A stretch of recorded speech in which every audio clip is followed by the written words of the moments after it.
All right. Let's see here. Can you guys hear me? All right. Oh, looks like it's just bots at the moment. Just wait a moment. Put my gloves on. You know what? I do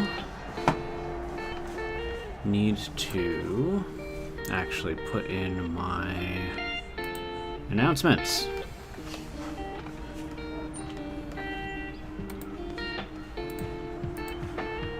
Hey, you can hear me. Hey, Mylule, nice to see you. Nice to see you.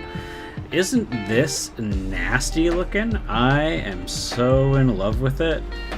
It's gonna be great.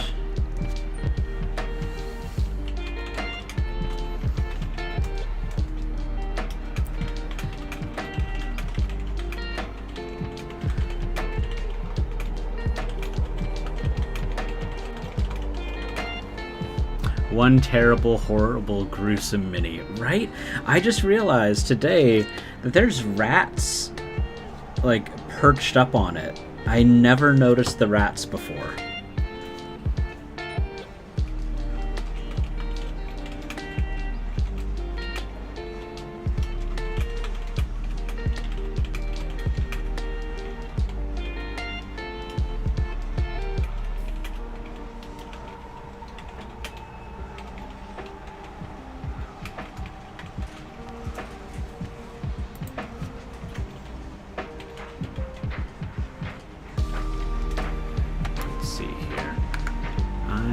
Just one thing at a time here. I need to close up so many windows. What is going on here? Apparently I just think I can have all the windows open.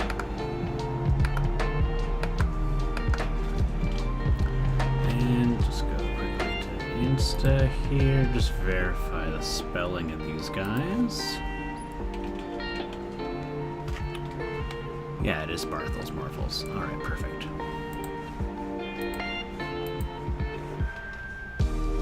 Hey, the Game Father, how's it going? How's it going? We are going to be painting up something nasty today. I hope you're doing swell. It is a nice, beautiful, clear day here in BC. I hope it's nice and good for you.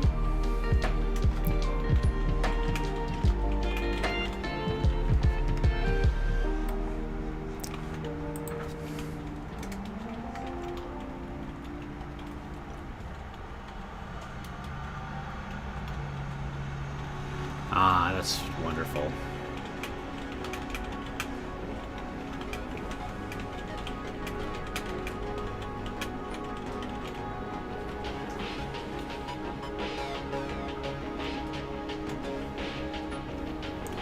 All right. Now I just need to go and put in some... Ooh, somebody got boxes and boxes and boxes.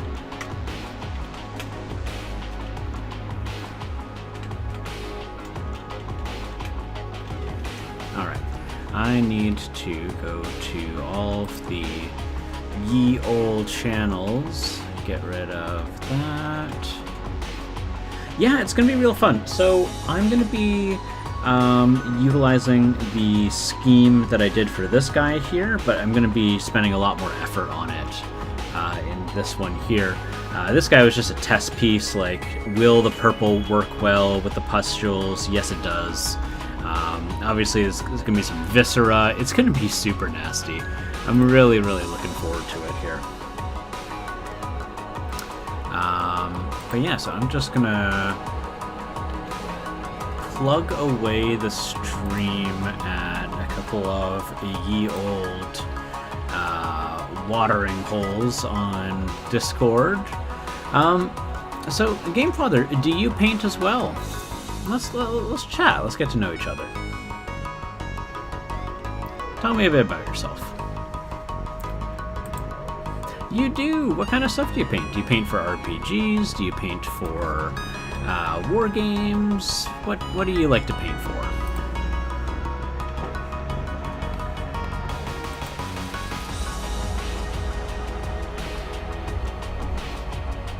I think that she does have one for other socials. Yeah, I'm not really hearing about that one. Let's see here. I know that she did have one.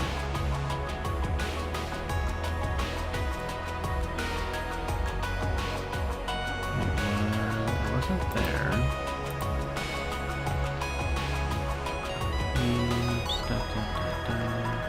Social alerts, Twitch alerts. Yeah. Not really what we're looking for. Yeah. No, doesn't say. Alright, cool. Skipping on, moving forward. Links to your socials. Let's take a look at this, Gamefather. Let's take a look at this. Streamer links. I am not familiar with that link. Sorry about the bot being a little pushy. Oh! Yes, Gamefather. I follow you on Instagram. I know who you are. There we go.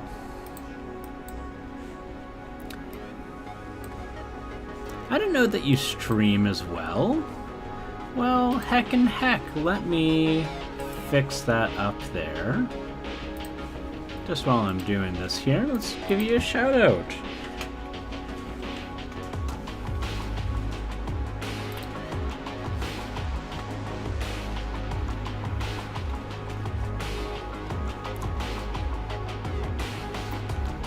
That's right. I remember specifically seeing your sticker. There we go. All right. I need to keep plugging away these. So I'm guessing you saw the notification on Twitch that I was going to be streaming. So let me just finish wrapping up these updates, just letting people know that I'm online. And we can jump straight into the good stuff. And by the good stuff, I mean the paint. I've even already got all my paints like over to the side here. You know, we're ready. We're wanting to paint. All right. Here, let me add you here. Won't be able to chat much because I'm gaming, but looking forward to the Nurgle love. Nice to see you, Vivid Mini Models. Let's see here. So regulars, add the Gamefather, and then what we're going to do here. Yeah, everybody loves stickers. I have a small collection of community stickers here. So I've got Zabavka's sticker here. Got some Monument Hobbies. Oh, thank you for the follow, Vivid Mods Minis. Got Barthel's Marvels. Those are the guys who printed this off for me, and they did a remarkable job on this print. With the naked eye, I cannot see scan lines on it. And of course, fellow, wonderful Canadian Berserker Works. But that is where all my stickers go. It's a great place for stickers, you know? And I get to look at it, and I'm like, oh, hey, it's my friends. That kind of thing. Alrighty there. Yeah, and I think this is basically just about it for the shout-outs and just letting people know we are live. Alright, perfect. That is that. And of course, Outsider is streaming at the exact same time as me. That rascal. Alright, that's okay. Alright. Mine's getting full. Yeah, I know that feeling. I've got, I don't know if you follow her or if you know who she is. Jenny Joyo. She just sent me a sticker recently. Hopefully I'm getting the Wah sticker because I love that emote that she has. So if you're not already familiar, Jenny Joyo, most energetic mini painting streamer I've seen, I think, on Twitch. She has stickers for all of these emotes here.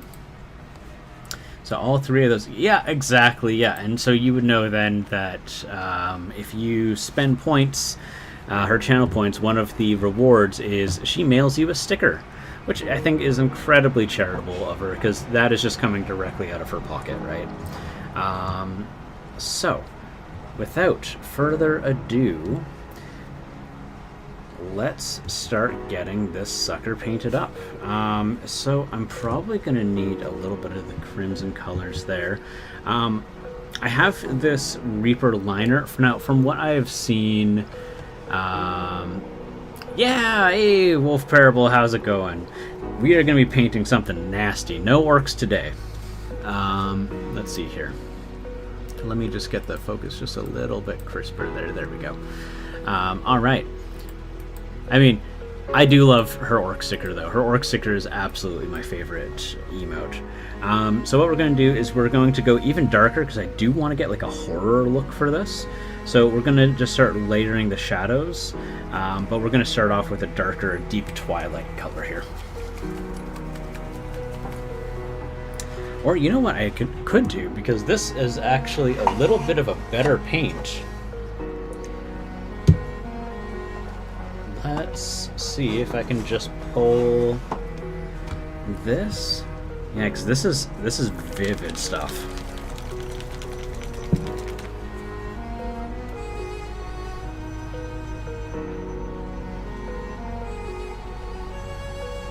Super strong pigment, which is what I'm looking for.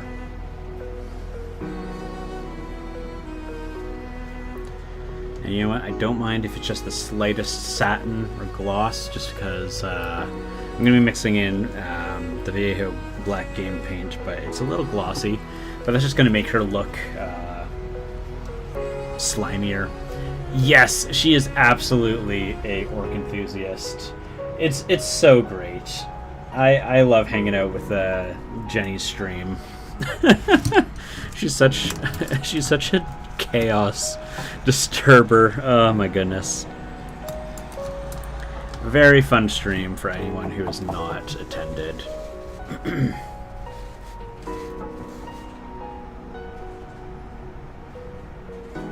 Me and her were talking about doing a co-stream sometime. So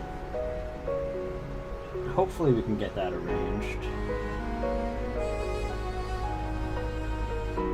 There we go. Yeah, just keep mixing, just keep mixing. Keep mixing, keep mixing. Perfect. Alright, so that's still not quite as dark, but you know what? What I could do is I can do this and I can go in the shadows, or you know, it's too bright. I wonder, can I? So I'm just doing some I like to think of it as alchemy whenever I'm mixing up my paints here. You know what? It's not even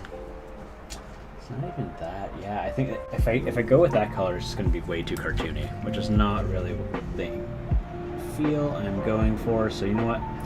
I'm going to abandon the loss of paint, which is unfortunate, and I'm just going to go over here. So we want to go with something that's much more dark and spooky. By the way, I find these Nurgle guys hard to look at when you're finished with them, with all the boils and whatnot. I'm a bit squeamish, which it believes me you're doing great. Oh man, well thank you. I appreciate the that, and I'm also sorry that it makes you feel that way. I know the feeling. I'm sorry, but also thank you. Oh man, oh man. So we're just gonna aim just at the shadows right now.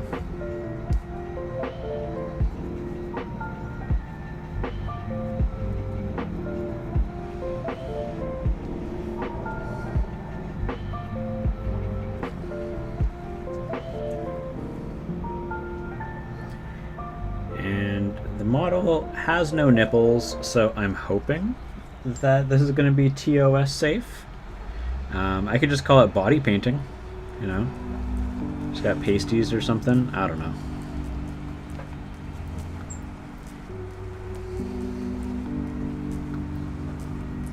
I figure it's safe because she has no nipples. Not that I think that the whole like advocacy against nipples makes any sense. I think that the human body is just as we were born. I can understand being attracted to certain things, that's fine. But, you know, I also think that not being allowed to take off your shirt because one gender says it's not okay is a little silly. Nurgle is the best. Even if you're not the best painter like me, you can make them look good. I love that about Nurgle. Yes, I am absolutely in agreement there, Vivid. You make a mistake and you just say, it's okay, it was intentional. Or you take one of your bottles of slime of your choice, and then you just slap it on and go, there, covered up. No one needs to know. So, absolutely. I am in absolute agreement there. Let's tilt that there, make it a little bit more pointed at me. We support free nips. I support free nips, absolutely. It's not even like a, ooh, I want to see boobies. It's just like, hey, there's something fundamentally wrong about this. Yeah, trying to get through Zombicide Black Plague box, so some of this should be usable for me too. Yeah, that is exactly what this mini is from. This is from the Kickstarter Black Plague. You get 4 bursters, I think. I don't know what their game rules are. I just, honestly, with Cool Mini or not, some of their games are absolutely phenomenal. I am a huge fan of like basic Zombicide. The others, a little bit more of a miss, but the models are so good, I just don't care. Like, the models are so solid. I'm just like, yeah, you know, it's fine, whatever. It wasn't great, oh well. The models can be used for anything else. I can use them for my role-playing games. I can use them for my war game of choice, which is Grim Dark Future from One Page Rules.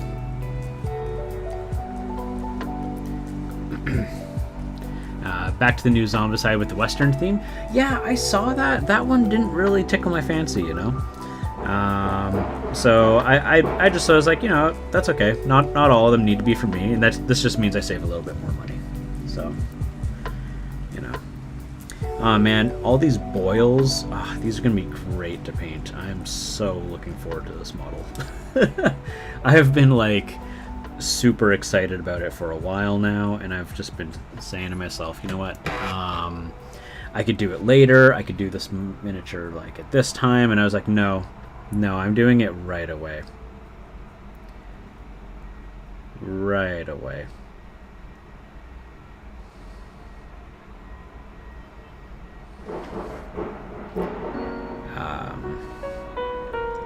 The Gremlin can't even look at it.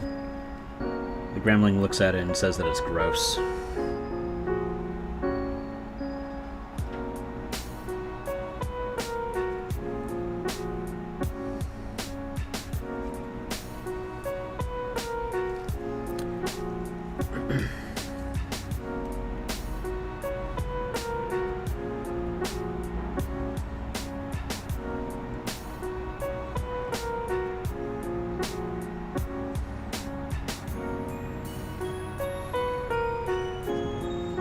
I love, like, everything about this model is just so enjoyable for me.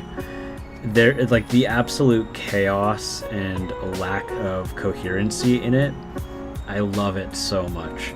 Like, we've got our big bloated legs, we've got some legs that are, like, super skinny, arms that are super skinny, other arms that are just bloated, we've got the multiple heads, we've got rats.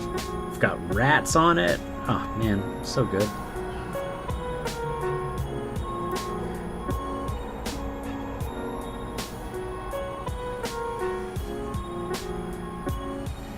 There was a meme that I really thought was funny and kind of, since we talked about the whole nipple fiasco,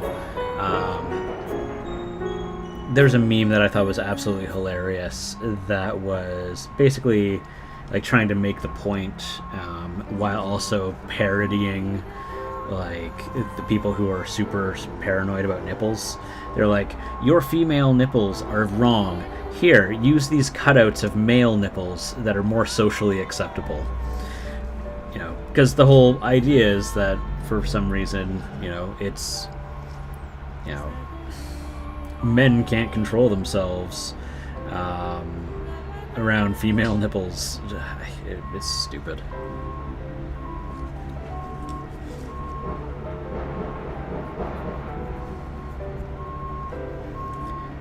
And, like, the decisions are obviously coming from people who do not understand what it's like to have, like, breasts.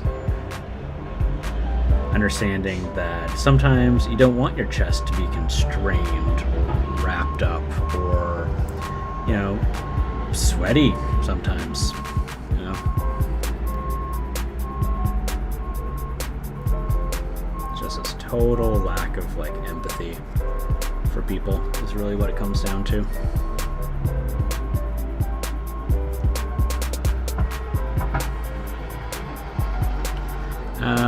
What are your to-go paints? I started using Vallejo the other day, and other ones you'd recommend. So I love Vallejo. You may have seen that I do have a couple of Vallejo paints right here in front of me, but right now what I'm using, and I'm a really big fan of these, is MSP Core Colors. Now, these are out of production, so it's a little hard to get replacements for them. What you can do is, if you go to the Canadian website Raffim, this is where I got them. I bought these for $1 a bottle. Now, some features about them that some people might like, some people might not. They're pretty thin paints. Now, mind you, I had to do some extra thinning to a lot of my bottles because the reason that they're $1 is they've been sitting on the shelf for quite a long time. So what I did is I went and I got some paint retarder, sometimes also called like slow dry. You know, things. Basically, it keeps your paint wet for longer. You know, using the Latin word, which is unfortunately become a little bit of a negative word. So, you know, I'm always trying to think of other ways I can call it. Anti-dry, that is the best I've been able to come up with so far. Anyways, so that's really good. Pro Acryl is a brand that I just started using, and I'm really liking it. Both of these paints are very, very flowy. They're not very thick, so you may find some Vallejo game color or model color can be a little thick sometimes. Total opposite. What else? Army Painter is a good brand. It takes a little bit of a learning curve. You have to shake it a lot because it is a what is it? I think they call it a full body acrylic. So it's kind of comparable to Games Workshop, but again, you really have to shake it. You have to shake it like there's no tomorrow.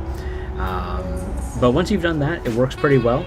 It's not necessarily very friendly with water, so if you're thinning your paints with water, it's not going to cooperate very well to that. What is that? Is that an intestine? Do those look like organs to you? Yeah, that looks like an organ to me, so I'm not going to do that one. So that's something to keep in mind. What else? What else are good? I mean, there's a ton. There's a lot that I want to try out, but because I'm located in Canada, it's a little more difficult for me to get access to some of these things. I really want to try Foundry, which is a British paint. I also want to try... what's the one that you started using that you really like, Wolf Parable? Coat d'Arms. Coat d'Arms apparently is really good. I haven't had a chance to use it. The thing is, like, every paint is going to have some different properties to them, and it's all about finding the ones that have the properties that work best with how you like to paint. Really, in the end of the day, that's what's going on.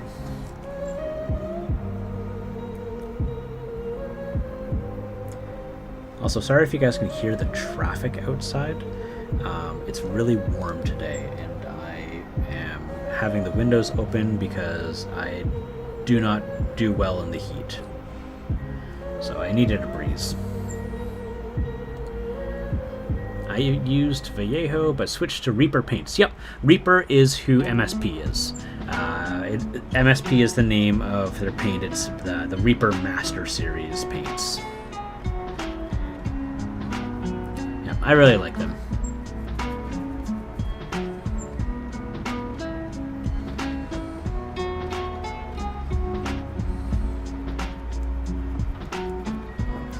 One of the things I really like about them is they're ultra matte. Like, look at this. There is not a single sign of any kind of gloss or anything.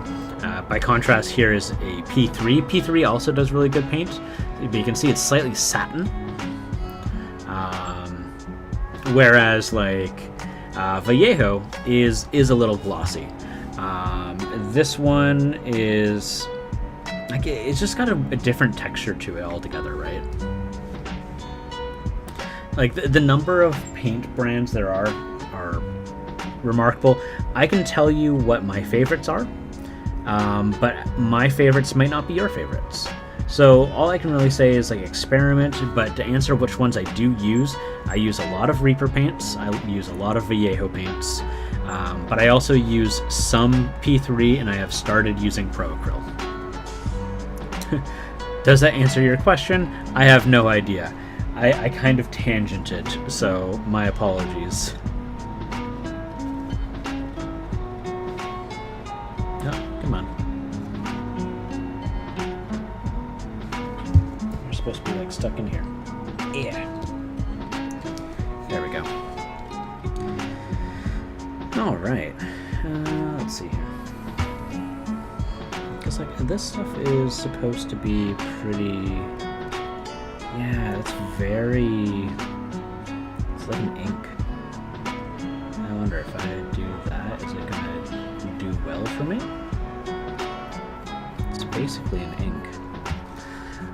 So this is a product that they don't use anymore. It's called a liner.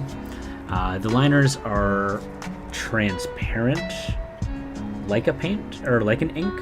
I'm just trying to figure out, like, do I want to use it? It's a little speckly. I think I'll just use it for shadows for now. Cool, I've tried Army Painter, but I had a problem with the separation. Yeah, exactly.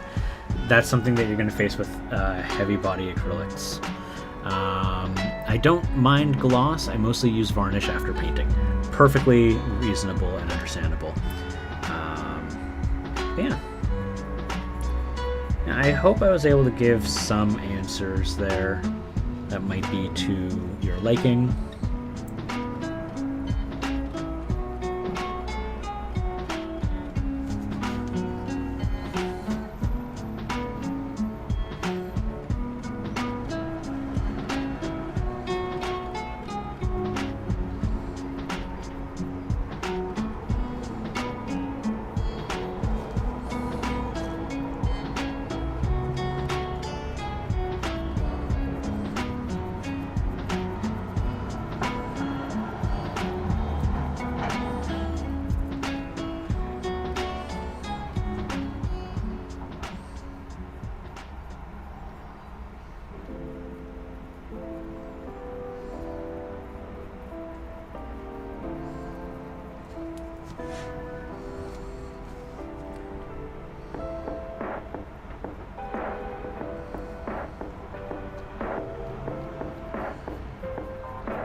But yeah, I'm trying to think of what else I can talk about. Once people kind of stop talking to me, I don't really know what to talk about anymore. I go a little silent. My apologies for that.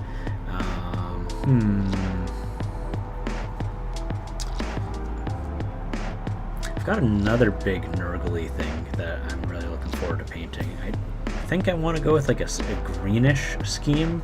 This one I mostly just want to be like very like bloated, kind of like a drowned body. If anyone knows what drowned bodies look like, they're kind of purpley. They swell up a bit. It's not the most pleasant subject. I figured while painting this today, I need to not have the family-friendly tag on. Usually this is a family-friendly stream. Not so much today.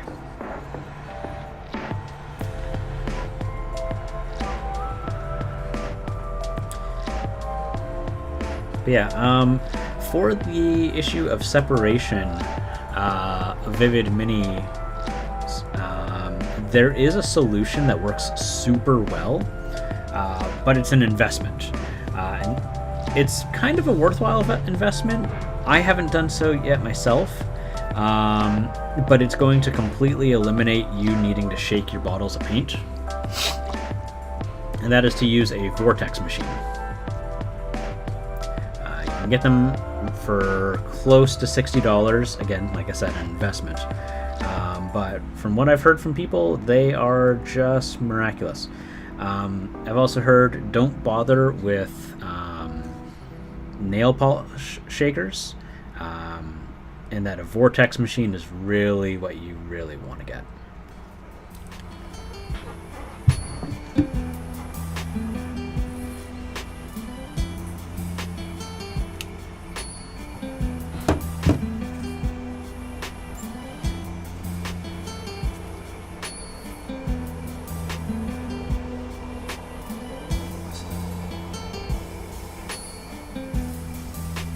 In terms of Warhammer talk, I could probably use this as a Demon Prince. The base size is right on par, and the size of it also very on par. I'm quite new to your Twitch channel. Is this the main thing you do? Or YouTube too? So I have an Instagram. Instagram is kind of the thing that I really want to get growing, but I also want my YouTube or my Twitch channel to grow as well. In terms of YouTube, at the moment, I mostly stream on YouTube. I do have a YouTube channel, but I am prepping up for doing a YouTube video. Maybe I could do some footage for that tonight, actually. I may be able to film some tonight. That'll be exciting. I've kind of been putting it off. But so one of my big things, and Wolf Parable will be able to vouch on this. I really want to encourage the mini painting community to explore and discover some of the small companies that make miniatures. You know, everybody knows about how cool Games Workshop is. Most people are familiar with WizKids. A lot of people, but less, are familiar with Privateer Press. But there's I have a spreadsheet on my Discord channel. If you want the link to the Discord, I have it in a panel, or you can enter an exclamation mark. What is it? Exclamation mark Discord. I have a spreadsheet of over 150 different companies that make miniatures. So basically just to make it so that people can very, very easily start discovering new mini companies. You know, maybe you're looking for something that's really Nurgle-y. Maybe you're looking for squats. You know, maybe you're looking for orcs or something like that. Whatever it is, right? Oh, thank you so much for the follow there, Ravenstorm. Same here. Have you seen Midnight Heroes? I have not. If you have a link to it, I've added you so that you were able to put in links there. Please, you know, drop a link. Hey, Sass Grizz. Hope the day is treating me well. Well, thank you so much. You know, I think it's going pretty well so far. You know, I'm hanging out with all of you guys. I'm painting something disgusting, which I really enjoy, painting gross things. You know, because I'm looking forward to painting all the boils and maybe some dry blood effects, making this corpse just look really gross. I love doing that stuff. Despite being mellow minis. Usually this is a family-friendly but given the level of body horror here, removed that for today. But yeah, I really believe that introducing your children to miniature painting should be something easy to do. There should be a good number of channels that are family friendly. So I can refer to, obviously some like Goobertown Hobbies, super family friendly. It's not full of cursing or like, oh, look at that babe. What's up, Warlander? Midnight Heroes. They're one of your channel sponsors. Well, that's super cool, Game Father. I am all for people being sponsored. Let's take a look at this. Midnight Heroes. Oh, this is a cute little shop. All miniatures. Okay, so I'm seeing a lot of chibi stuff. That's really cute. Oh, that's cute. Are all of them chibi minis? I'm mostly seeing chibi minis, which is not a problem. Ah, that's really cute. I really like that. I'm going to save that for later. We'll just add that into my bookmarks, and I will look into it in a little bit. Miniatures. Oh, hey, what do you look at that? I'm seeing a whole bunch of streaming channels up on the top. I'm seeing Holly Monster. I see Mike Disney. Oh, that's exciting. Oh, cool, cool, cool. So what are you up to today, Warlander? Warlander from Warlandia. We are painting something real nasty today. It's a little off the family-friendly stuff, but as I was expressing, this is usually a family-friendly channel. But this level of body horror is maybe not family-friendly. Hey there, Mage Tales. You're building Transformers terrain? Oh, heck yeah. Could I get somebody to... Anyone can do it. Just put in !SO and then @Warlander. He is also a fellow Canadian streamer. Love that guy. Great channel, great community. Also very family friendly. And nothing but like exciting joy for the hobby. Really love the guy. And I want to make sure everyone knows about him. Excellent. Thank you so much, Olimiches. And hello, Olimiches. I hope you are doing swell. Lovely to see you. Nightbot, why are you not adding Warlander? What the heck, Nightbot? !SO Warlander. There we go. I'm not sure why I didn't do that for you there, Olimiches.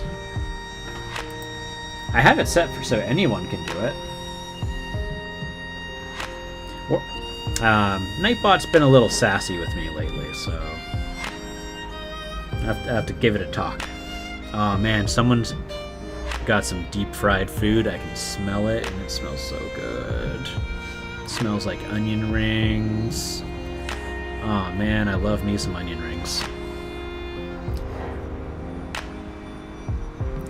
Oh, nice! 5 expansions to the that, yeah. They usually have like a basically a pre-built line of expansions, and they're pretty good at reaching all of their milestones. So I'm not too surprised to hear that. That's exciting for you, because I know you love your chibis, your chibi X-Men. Plexi Waffle, have you seen the Butcher Mini and the mutated version on Archvillain's page? Let's see here. I was so close to pledging to United, but my pile of shame was calling me. Yeah, I hear you.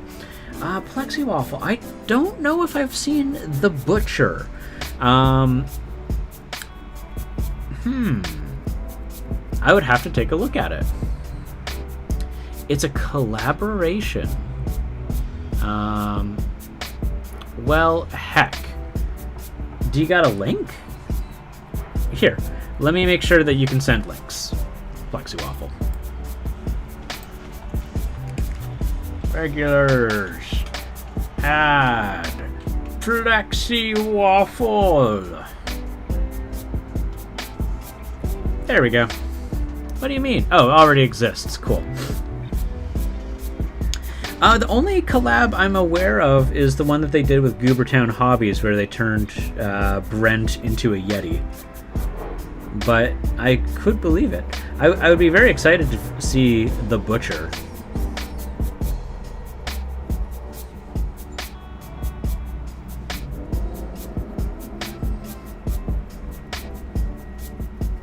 Whoever had the onion rings no longer has them. I do not smell the onion rings anymore, and it makes me a little sad, because man, that smells so good.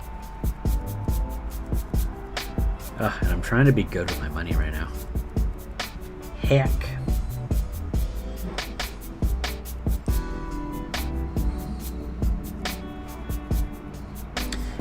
Is anyone here familiar with the John Carpenter's The Thing?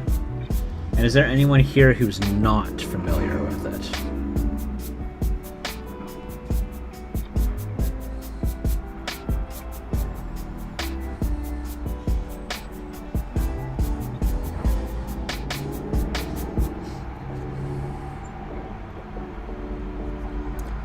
Yo, The Thing is my bag. So John Carpenter's The Thing. I probably saw it at too young of an age. I loved it. I was all over it. Like, I think my dad showed it to me maybe when I was 12. But like, he knew that I liked horror movies. Even though, you know, they would scare me, but like a lot of my affection towards cinema, horror comes from my dad, right? You know, and it really, really makes me have such an appreciation for traditional, like, non-CGI effects. There's nothing wrong with CGI effects. There really isn't. You know, some people will tell you it's like the death of the film industry, and that that's just bonkers. Although they do get overused sometimes when they're not necessary, which ends up straining the VFX team, which makes them lackluster in other areas. That's what that really is all about. I am gonna love it. I'm gonna love it. I think my VHS copies still had ribboning from when I was a teen, watching it over and over and over again. I have no doubt on that.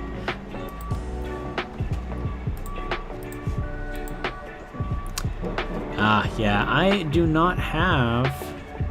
So it was a collaboration with Mini Monster Mayhem. Okay, so that's really cool. So what I'm going to do is I'm going to go The Butcher, My Mini Mayhem. Let's see here.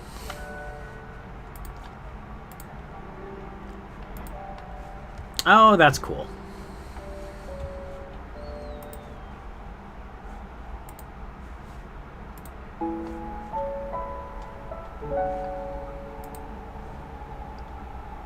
That's very cool. I like that.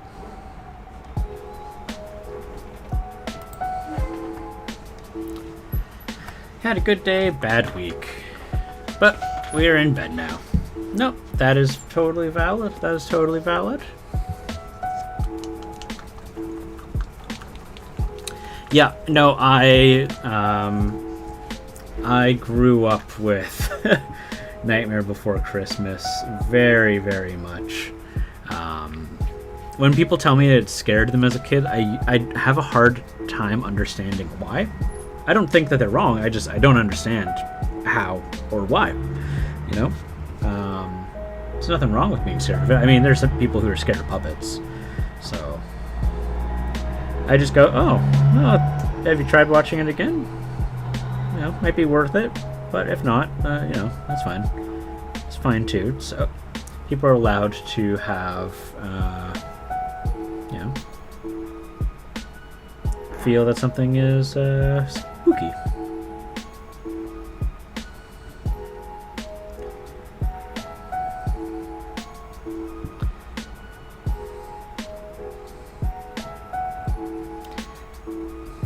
Oh, well, I'm glad to hear that you were able to be cheered up while hanging out here, Limages. You have yourself a wonderful rest of the night. I hope tomorrow goes well for you, and sweet dreams.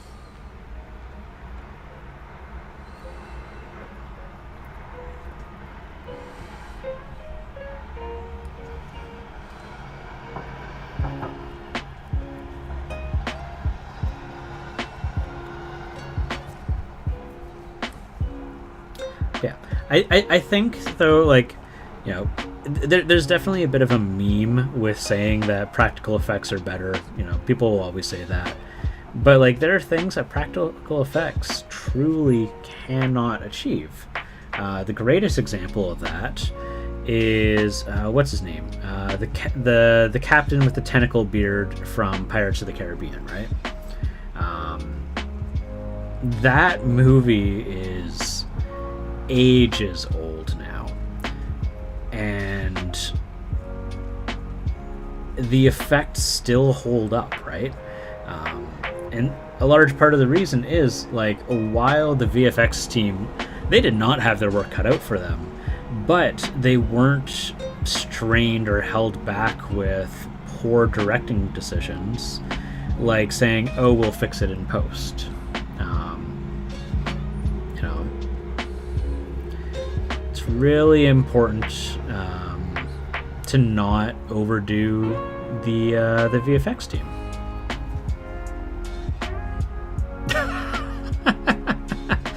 Gonna pledge? Good stuff, good stuff. So one thing with Kickstarter, you know, you might miss out on the initial Kickstarter, but you can always join in, like, you can follow it, and then later on, like in a couple months' time, when their pledge manager opens up, people who missed the Kickstarter can still join in and you know, purchase at the same price and get all the goodies. Kickstarter is pretty cool that way.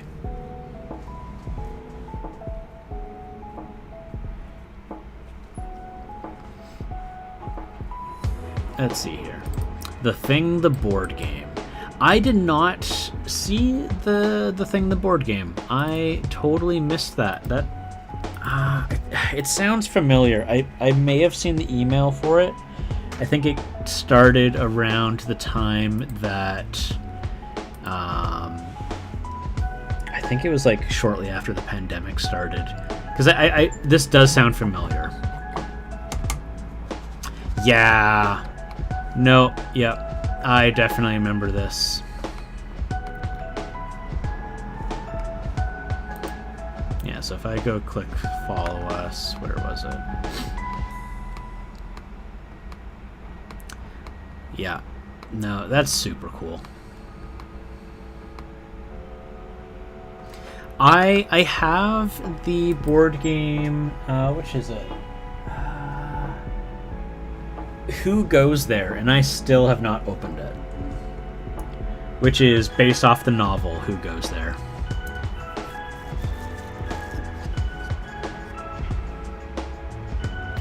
Yep. No, that is absolutely it. THX was the CGI studio done by George Lucas, and the original remastering of the Star Wars trilogy did incredible things, except for the fully CGI Jabba the Hutt. That's the only one that I was not a big fan of, but the original remastering on VHS was great, and it was largely post-editing CGI that they added in, and they did a remarkable job on it.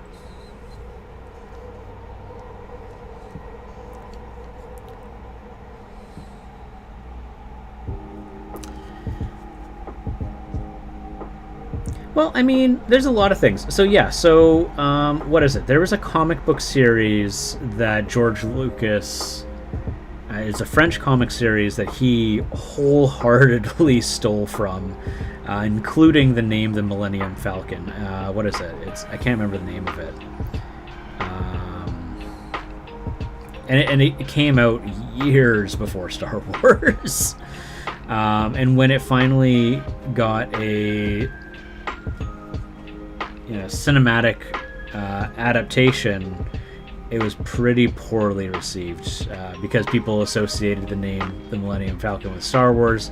They thought they were the ones ripping it off, but it was actually the other way around. Blade Runner is just... oh my goodness, I love Blade Runner. Hey, what are you doing? What are you doing? Don't do that.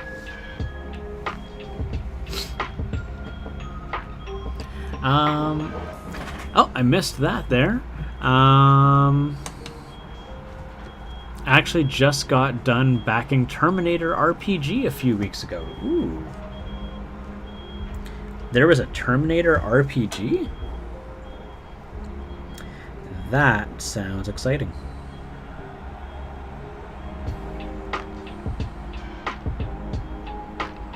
That sounds very exciting.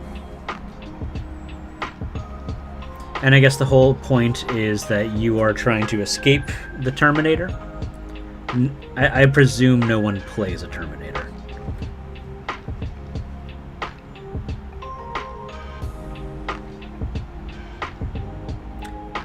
I have the Alien RPG. I still need to play it.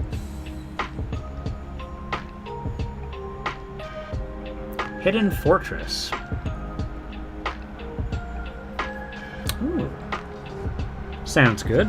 Yeah, I do know that he was heavily inspired by Japanese films.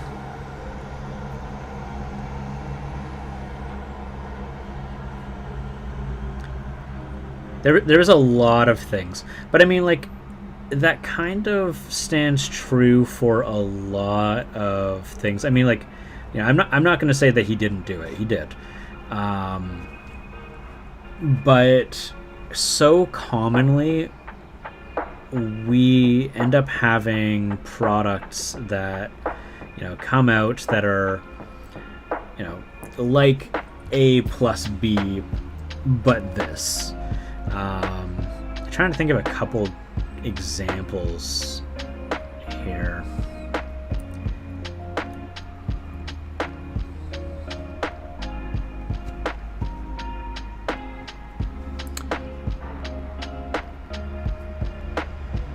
Oh, yeah. I will see you next time, or when you come back, Gamefather. I'm definitely gonna have to check that out. That does sound really cool. Mage Tales. Here's a question. Here's a question. So, and I think the general public gets really touchy about subjects like this, so I need to tread carefully. How many people here read the original manga for Ghost in the Shell? The original manga, not the anime, not the movies, like the original mangas.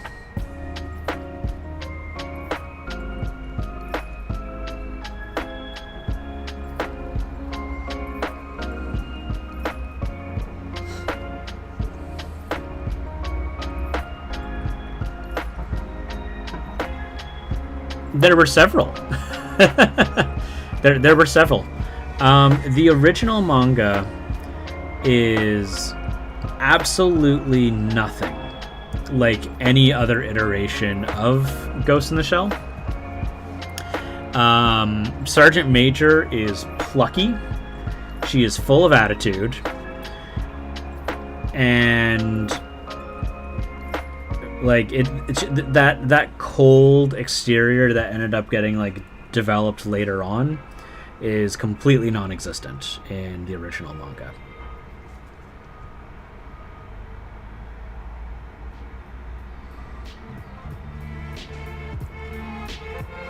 Yeah.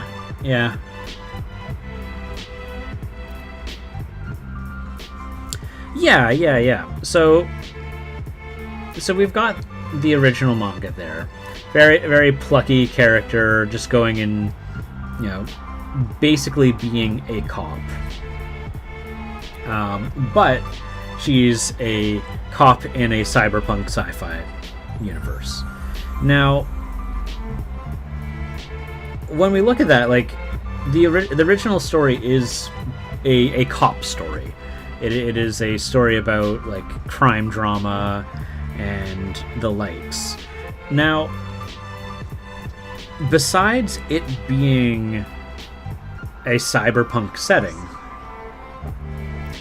it doesn't have necessarily a whole lot that makes it different than any other cop show or cop story where there's a bad guy, they've, you know, gotten some weapons, the odds are against them, so forth and so forth, right? Like, what makes it wholeheartedly different is just simply that it takes place in a different environment.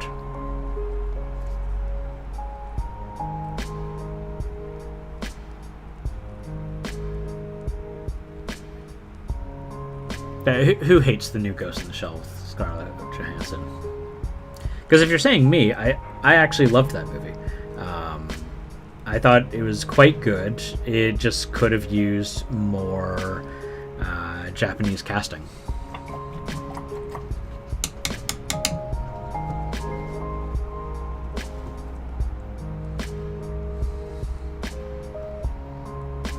But, you know, the film, the story, for what it is, I thought it was quite good.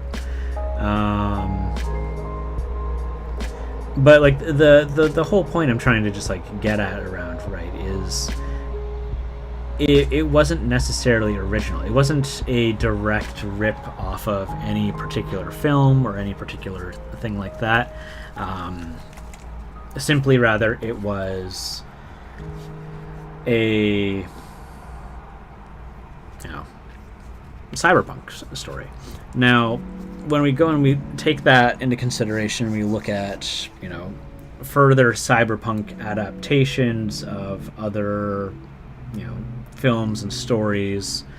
You know, do we say that the second creation, not to say that Ghost in the Shell is the very first cyberpunk thing that was ever created, but once we get into further, you know, down the line, after the very first one was created, and we have a second story where there's cyber augmentations, do we call that also a ripoff of the original? Or do we, like, the creation of the cyberpunk genre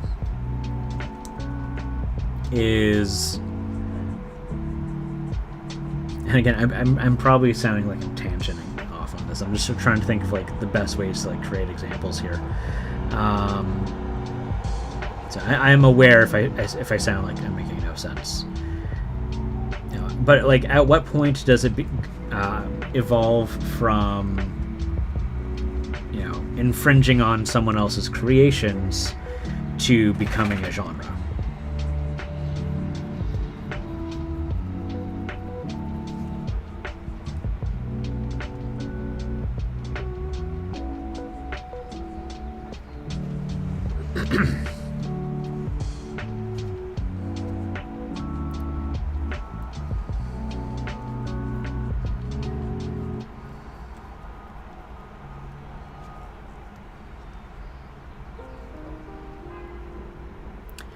And that's very much my point right there, Vivid Mini Mods.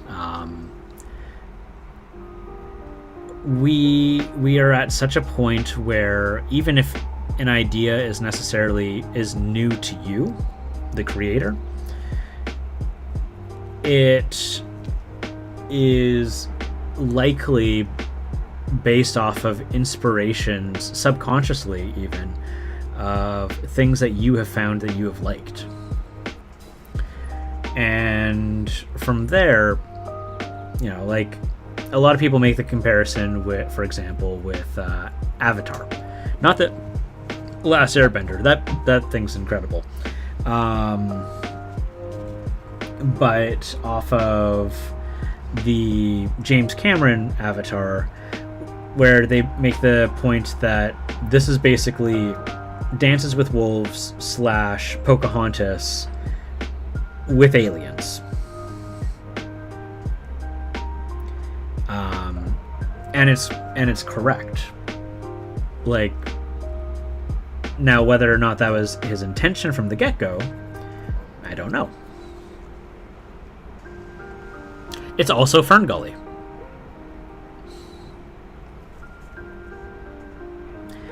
And that brings up another point. Was Ferngully just Pocahontas, but with fairies?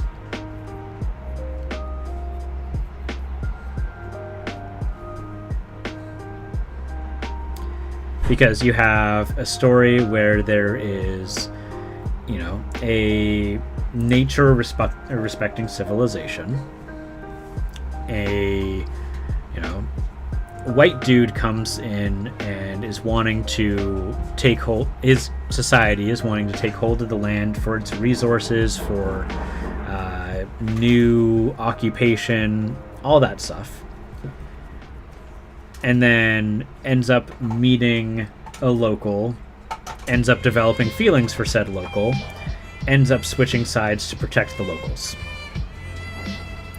That is the plot line for Dances with Wolves, Pocahontas, Ferngully, and Avatar. Right? Yeah.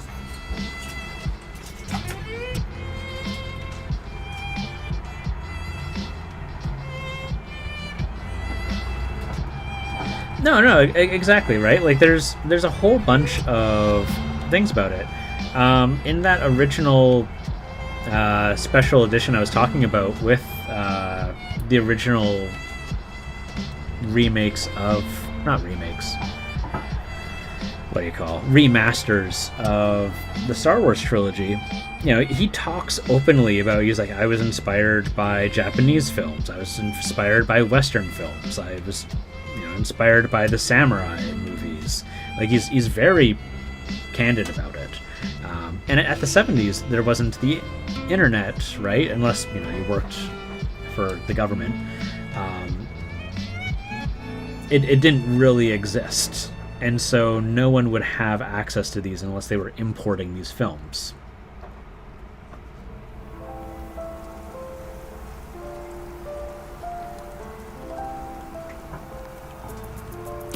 Yeah, the hero's journey. This is... Oh, yeah, I know which soundtrack this is. Yeah, you're referring to the hero's journey.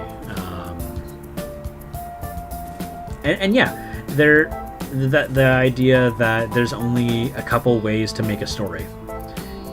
It's a very fascinating subject.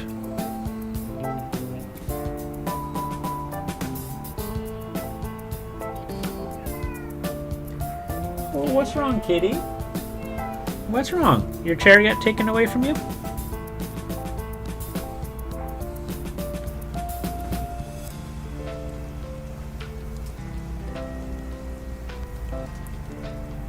Yeah, that theory was very unpopular with his colleagues. Very unpopular. But it makes a lot of really good points. And I think whether or not it's true, it's a great... It itself isn't a bad template for a plot, but it's also a great way of challenging yourself. Can I make a story that does not replicate the hero's journey? You know? Just like challenge yourself. Sounds good.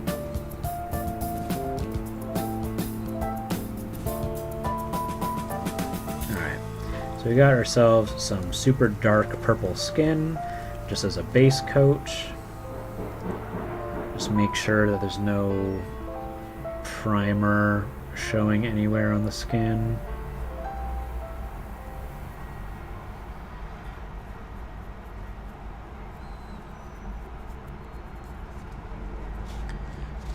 Got that going. Hi, Zelda! Oh, yeah. No. That is the lonely character in a miserable situation finds out that they're special and goes on to to fight the big evil bad guy. I'm trying to think of some other examples of that. I know that they exist. You could probably argue that what is it? It's not Finding Nemo. It's Nemo. It's a Japanese film based off of a really old comic. It's like Nemo. Little Nemo, yes. You could probably argue that Little Nemo also follows that template. Except it's about a kid in Dreamland. Which is a very nostalgic movie from my childhood. But some less than flavorful depictions of black people, unfortunately. I think it was from... The comic book is like from the 20s. It was done by a Japanese studio. They just followed wholeheartedly, and unfortunate. But I think he was supposed to be like a dream character, and so you can look past it just a little bit, but you know that that's what it's based off of, and it hurts. Robin Hobb tells a lot of those stories too, about a special character thrusted into a unique position. Exactly, yeah.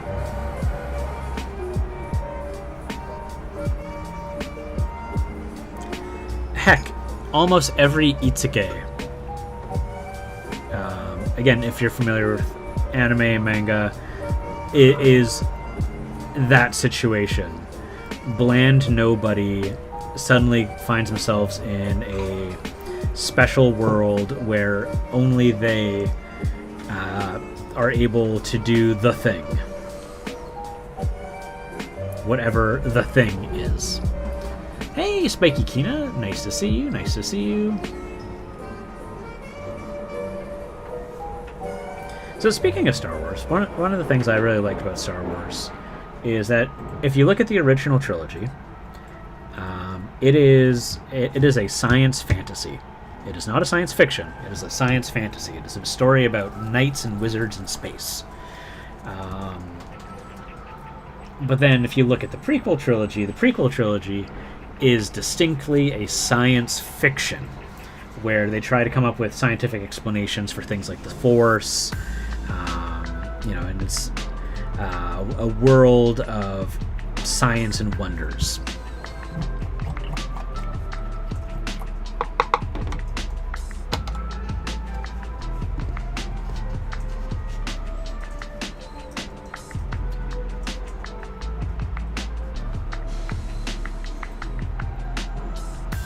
I've never enjoyed the term. I don't know if there's anything bad about it.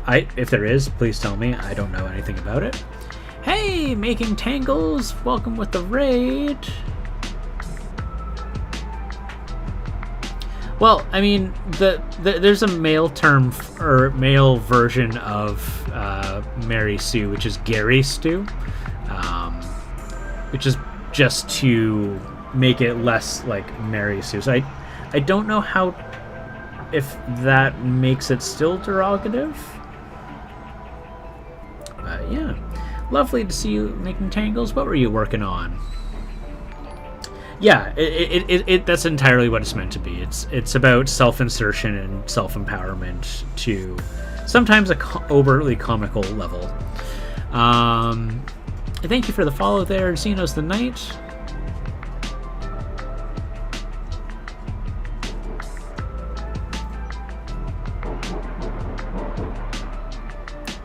So today we are just making something super gross. If anyone is squeamish and doesn't like body horror, my apologies.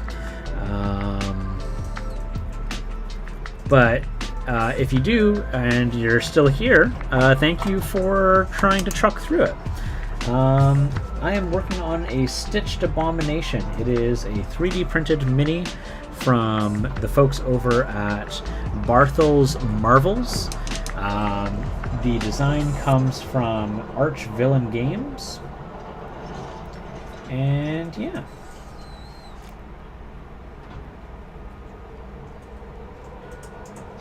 Started making the librarian from Discworld books. Ooh. That's exciting.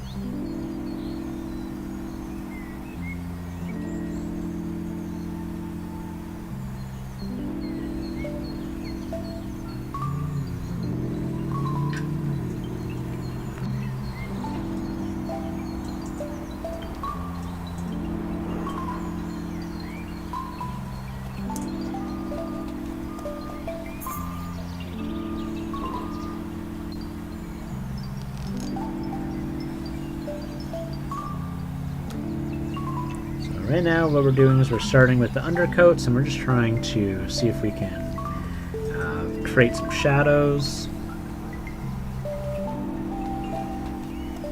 See that right there is a little neat of that.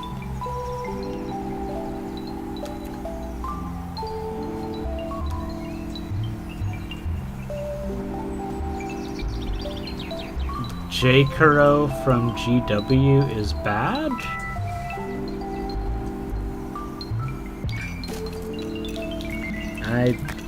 I don't know what that is. I paint GW sometimes, but I'm not too knowledgeable with their lines, names, and the such. So you may need to help me out with what you're talking about. And there's nothing wrong with being furries. Furries are great. They're people. You know, at the end of the day, there's not really a whole lot different from a furry or an otaku or, you know, any of that.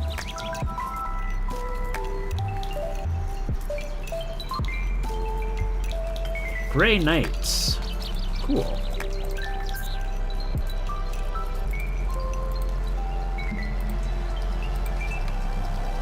Oh, awesome! I like that.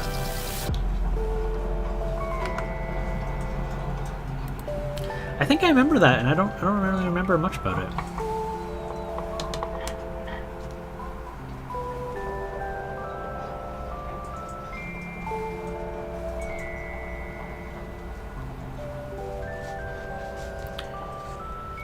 Star Trek was incredibly progressive. They, so in the original run, so I maybe progressive, I need to put into context on there, because part of that's true, part of it's not. The production company, so there was a kiss scene between Captain Kirk and a black woman who was playing an alien. There was a kiss scene between them, and the directors didn't want basically to show the face of a black woman kissing basically a white guy, because that was social taboo and ooh, gross. So the actor of Captain Kirk, I can't remember his name at the moment, kept sabotaging the shot by making absurd faces during the shoot, because he was against that, basically that decision, and was trying to fight for a female black woman to be seen on public television kissing a white guy, to try and normalize that, because that's exactly how you fight that kind of bigotry, right? And so eventually his efforts were successful, and they said, fine, we're not, we'll do the shoot showing her. And that was how the very first kiss between a black woman and a white guy on television was able to be made possible. Oh, no worries for it. It's all good. Yeah. What's his name? I can't remember his name. Canadian guy.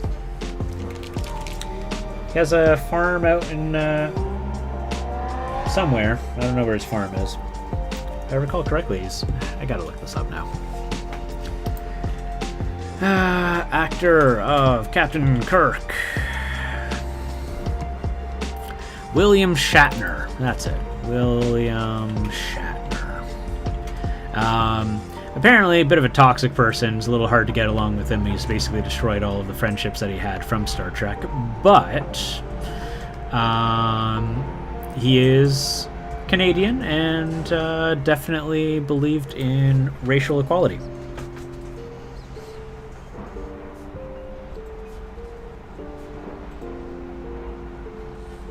I'm not a Trekkie either. I just found out about it from a really cool documentary about, I think it was called How...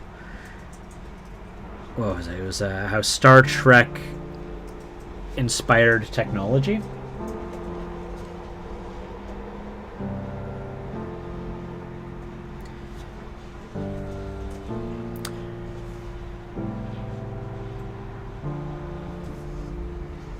You could always see all people in all types of uniforms, dresses on guys, and all that, because who cares? But yeah, exactly. It doesn't really matter. I mean, the idea that men shouldn't wear dresses or skirts is absurd. If you look over in Scotland, a kilt is, historically, culturally, for men only, and was considered masculine. All of that is just like a construct of, social expectations. It's pretty dumb.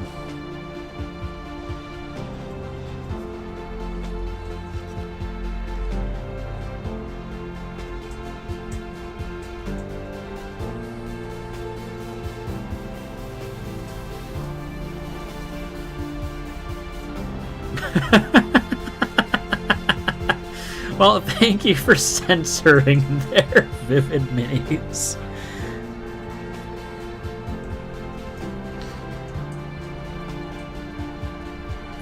Now, people get really uptight about some pretty silly things.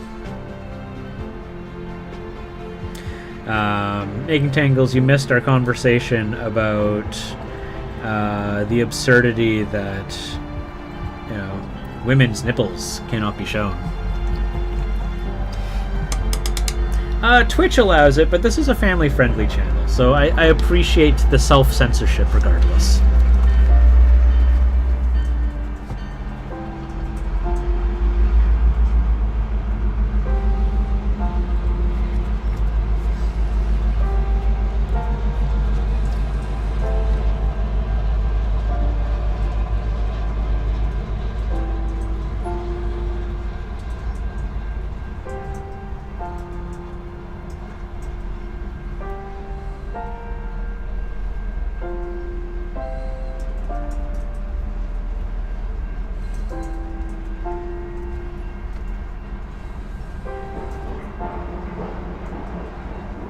Oh yeah, no, I took the family-friendly tag off of the stream, actually, for today. I am more than aware. Yeah, family-friendly is not on the tag today.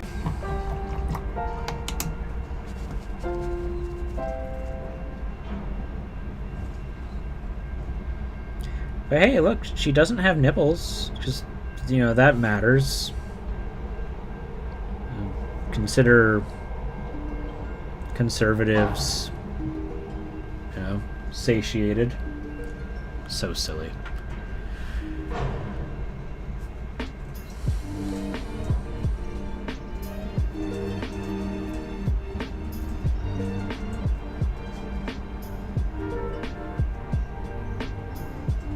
I think she's beautiful, okay?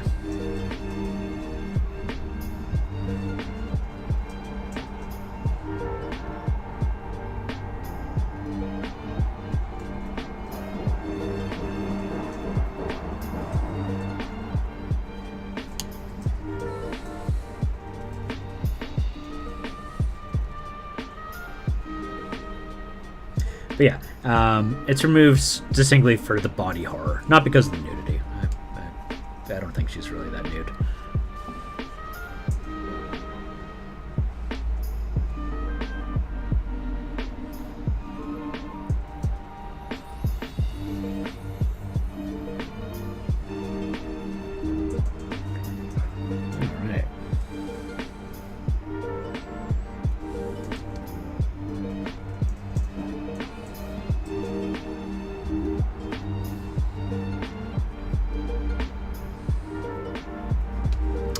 So, I've got that somewhat covered.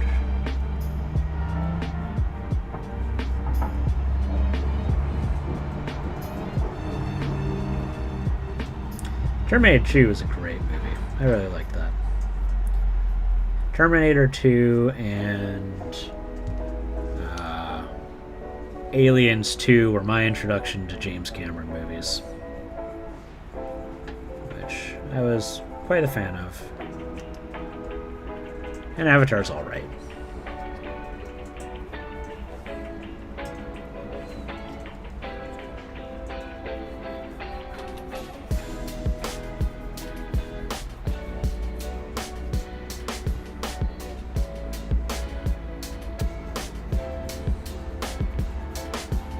Didn't he also do like a film called Piranhas or something like that? Piranhas 2, Piranhas 3 or something like that? It was jokingly part of his sequel series of best movies ever, and he jokingly called it the best movie with flying piranhas.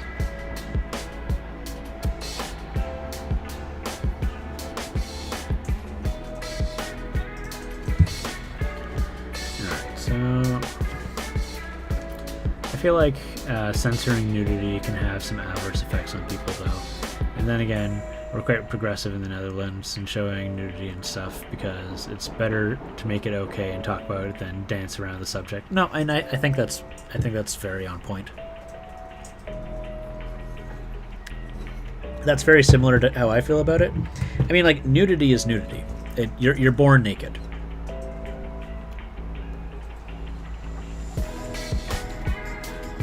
I don't think that kids should be necessarily exposed to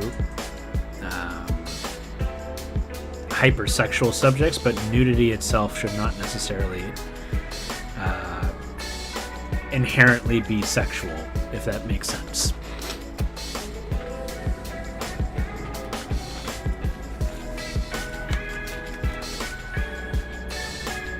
Because it's not.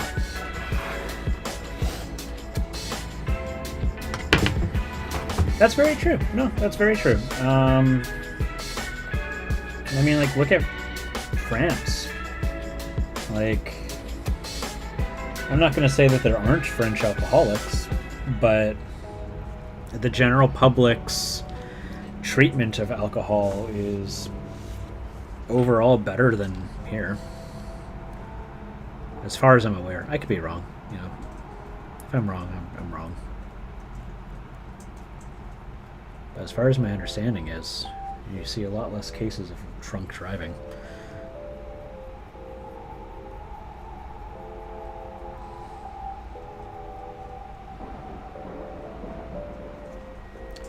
I used to be a Star Wars fan until recently when fandom did to Daisy really calling me very soon.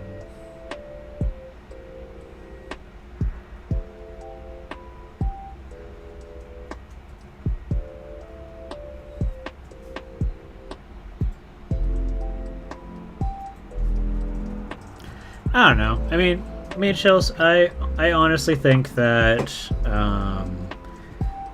most large fan bases have very loud, toxic parts of their community. I don't think the community should necessarily ruin the product for you. Like, if you love it, right? I mean, I love Magic the Gathering. I do not love the Magic the Gathering fan base. I have friends that I love that play Magic the Gathering, but the general, loud, toxic fan base, no thank you.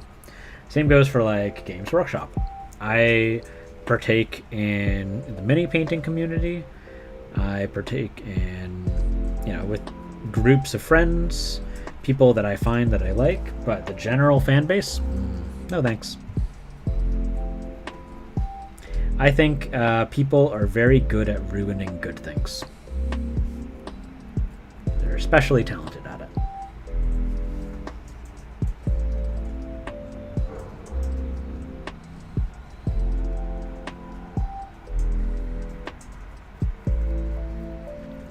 I mean, I don't think necessarily that what's her name? I don't think Rey worked any less or harder than Luke did. Like, Luke was just given a lightsaber. He was like, here. Daisy went like through the efforts of like trying to go and seek a master and all that stuff. If anything, she worked harder. Now, do I think that the 9th film was good? No, I think the 9th film was pretty trash. Sorry for anyone who loved it. But I enjoyed episode 7 and 8 quite thoroughly. There were parts that made me raise an eyebrow, but I thought they weren't bad movies. The only Star Wars movie that I disliked was episode 9.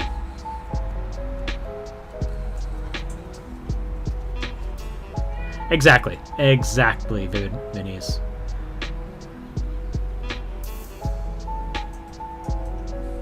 I think so. My thoughts for episode 7.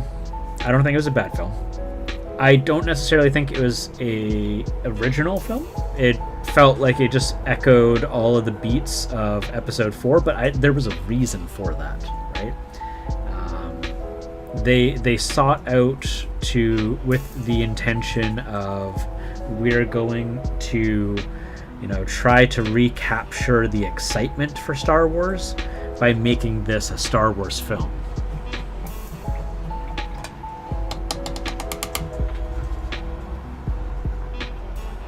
There was way too much going on in episode 9. There was way too much. And they were trying to bring in like multiple stories and like try to appease the older fan bases with cameos of characters who didn't really need to be there. Like, I think that what's his name? The dude who originally owned the Millennium Falcon. I think he's a cool character. I think he's a super cool character. I think his portrayal in Solo was awesome. Original owner of Millennium Falcon. What's his name? Lando Calrissian. I thought he was super cool. I think that his appearance in episode 9 was more disservice to how cool of a character he is than if he simply wasn't in it at all. His appearance can basically be summed up as showing up, delivering a message, saying, no, I'm not going to fight, showing up later and fighting, and then trying to create some kind of spin-off of him helping a girl find her family. I don't understand what the point of it was. Finn, that's it. Sorry, not. Oh, Finn, oh no, wait, no, Finn's. Yes. Oh my goodness, what happened with Finn's character was atrocious. He should have been a main character, and they shunted him off to the side. I want to see a solo Finn movie where it's just Finn. I do. I really do. His character was so cool. The moments of like him having the lightsaber and the fights that he had, and the fact that he was a stormtrooper that decided to turn against the Empire. There was so much cool stuff going on with him in the first film, and they just dumpstered it. He had every reason to be as loud and publicly upset as he was about it. He had every reason.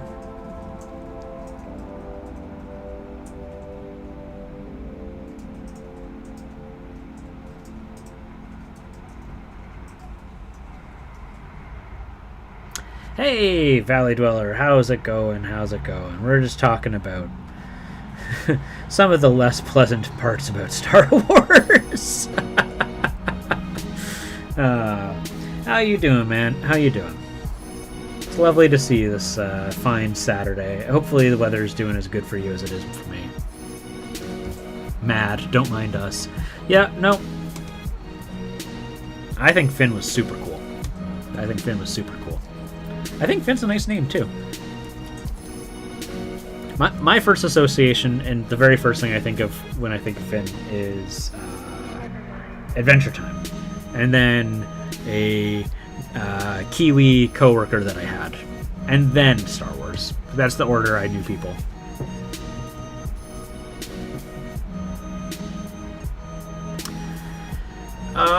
Step carefully there, Vivid Minis. I don't know if you're trying to make that sound a certain way, but it's sounding a little on the prejudice side.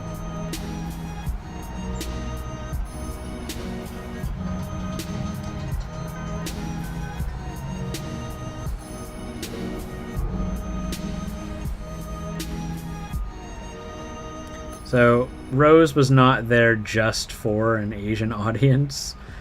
I just want to make that very, very clear. You know, you can have a character who's Asian and just be a character. It's not necessarily to appeal to a Chinese audience. So,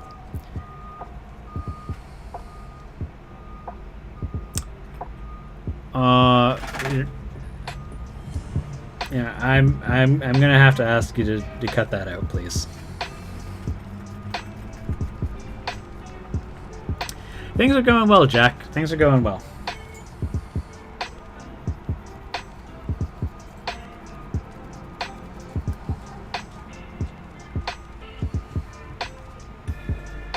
Yeah, no, that was. I suspected that wasn't the intention, but it was coming off very anti-Asian, and I won't tolerate any racism in the stream. It's a fast track to the band hammer. So, but I suspected that wasn't. I was going to give you a shot, you know, that wasn't maybe what you meant, but it certainly sounded like it. But yeah, no, things are going well over here. Yeah, no. Rose was a fine character. She just didn't get utilized properly by the writing team.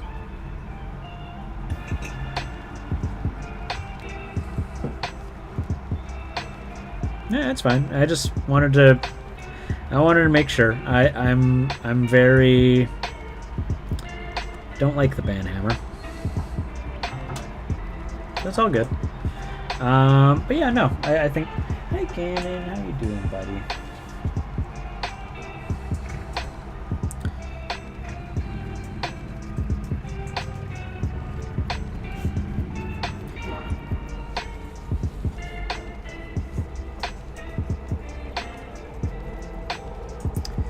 But yeah, so we're just making a monster. Valley, those little dudes that you did from Zombie Smith looked awesome, by the way. So you were saying that they reached out to you and asked you if you wanted to join in on like a web call or whatnot. Like, tell me a bit about how that went, man. That's really cool. You got all the connections.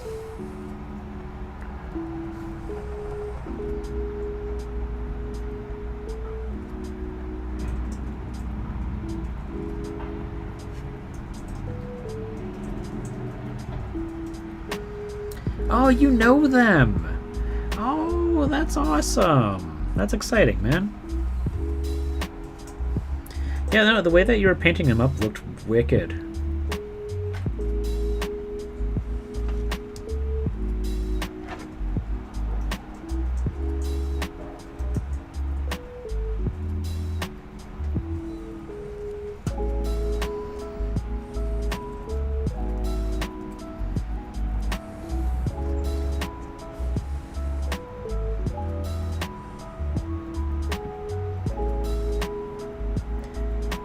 Valley, if you want to share a link to show people the minis that you were painting, feel free to. By the way, I need to give you a shout out. Oh, no need for sorries, man. Here, let me just give a proper shout out here for you. Valley Dweller is a awesome streamer. He's a good guy to hang out with.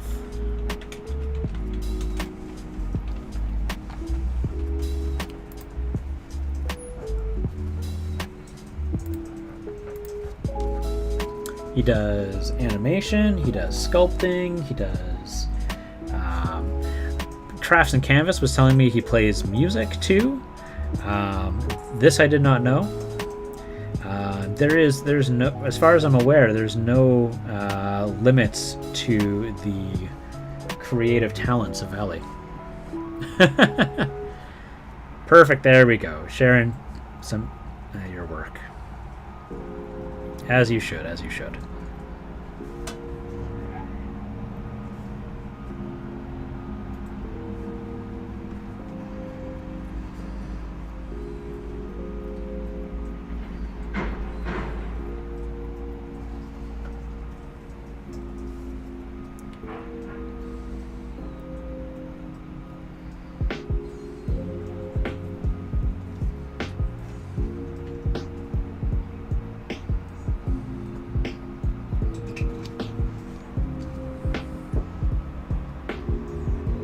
Time to go to bed? Alright, well, you have yourself a wonderful rest of the night there, Making Tangles. Thanks for the raid, thanks for coming on in. It's lovely to see you.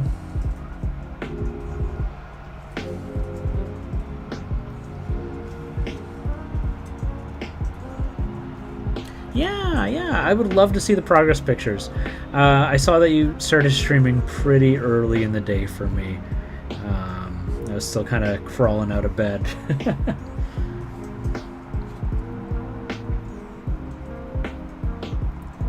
Alright, you take care of yourself, okay?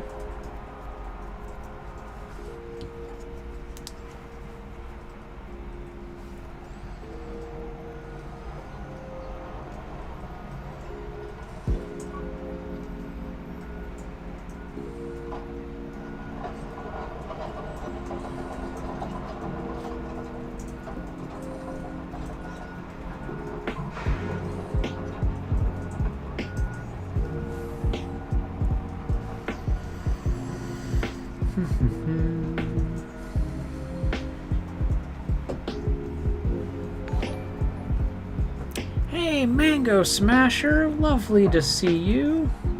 How are you doing today? We are painting up the Stitched Abomination from Archvillain Games.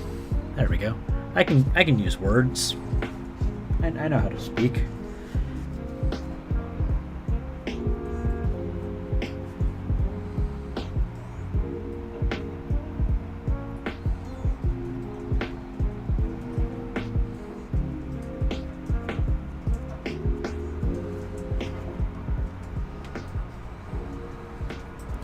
Awesome, there you go. Yeah, they're really cool.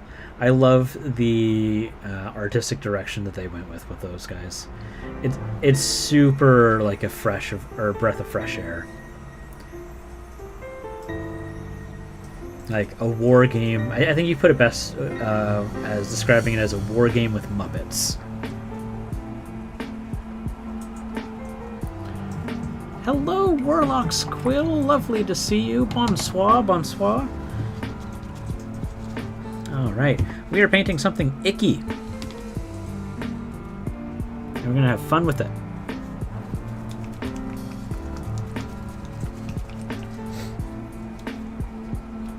Oh, Zelda, why are you so sad over there? You know, come over here. No, that's not what we're doing. You can come over here. Okay, fine. I won't. I'll go back to ignoring you, Zelda. Hey, no worries, Mage Tails. It's all good. It's all good. No needs for sorries.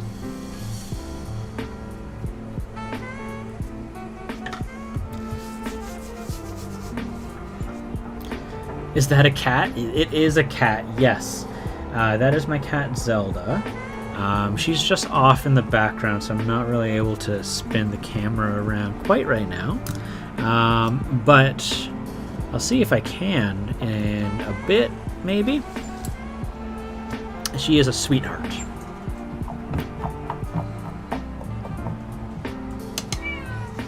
Hi! Hey, no. Oh, okay. Hi, over here. Hey. There we go. Yeah. Here, I'm gonna get you to turn around. There we go. So this is Zelda. But she's a little squirmy right now, so I can't really do much with her.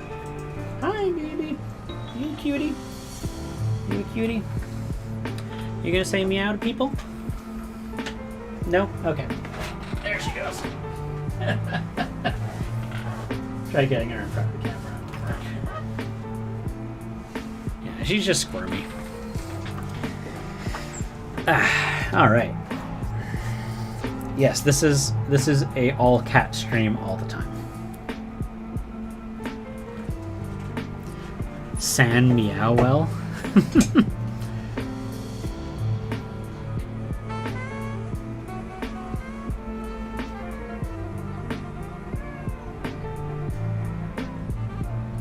Zelda. Oh, jeez.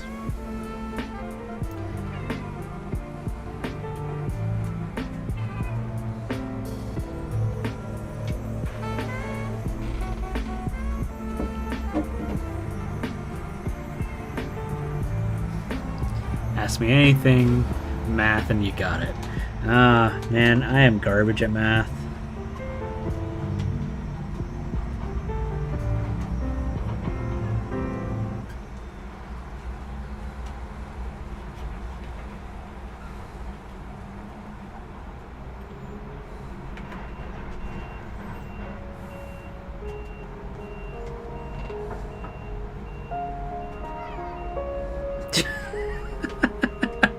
Are you just provoking her to meow? No, it's petting her. She's a very chatty kitty. They both are.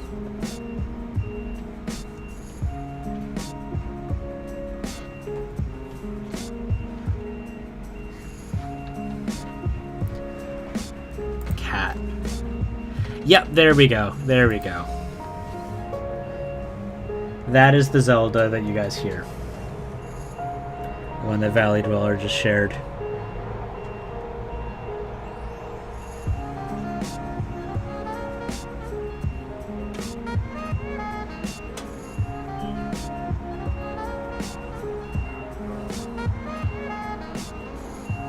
So right now I'm just doing a lot of feathering. Really trying to keep the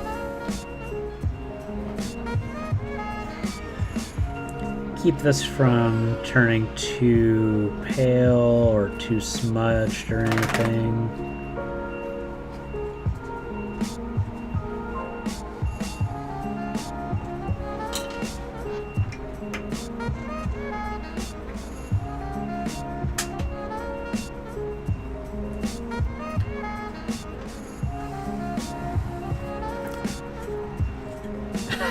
This is Zelda and this is her butt.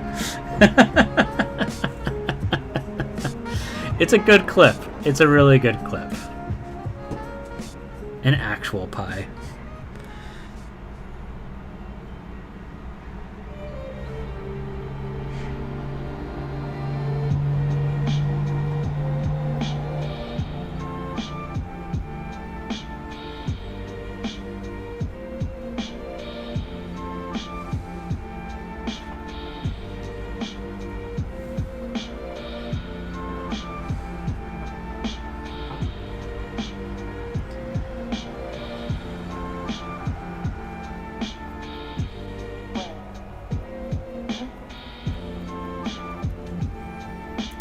So I wonder how I'm going to try doing this.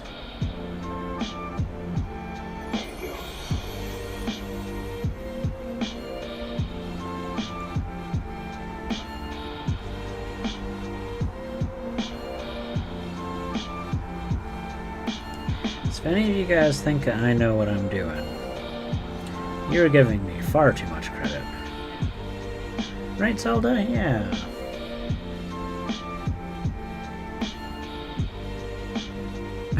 Oh jeez, what are you gonna do, Mage Tails?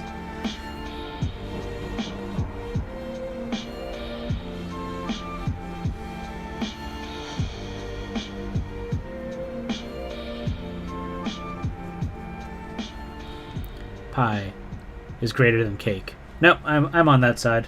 Pie is greater than cake.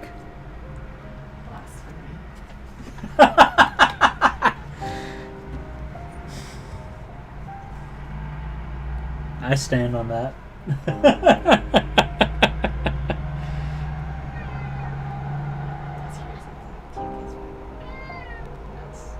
Apparently I live in a cake is better house and I'm the pie lover. Okay, except for cheesecake. But cheesecake is like a halfway between a pie and a cake. It's called cheesecake. And it has pie crust. Pie. But it's got pie crust.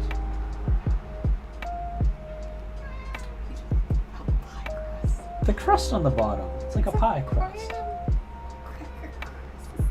But cakes don't have crust. You're thinking about it. You're thinking about it. Until they called it cheese pie, it's a cake. That's right, it's a cake. Yep.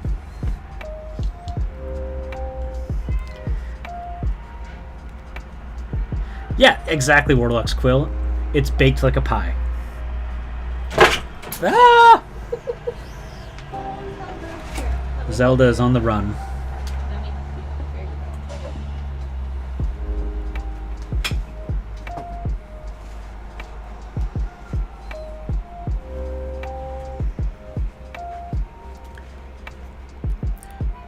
Deus Ex Logic says, Mellow beats, meows, and paint. That is exactly what the stream is all about. And cats. Oh, that's what the meows come from. I mean, it's my happy place.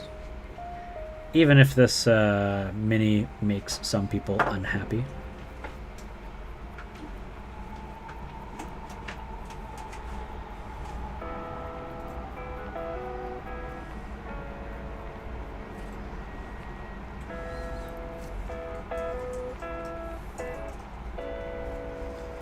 How you doing today, Deus Logic?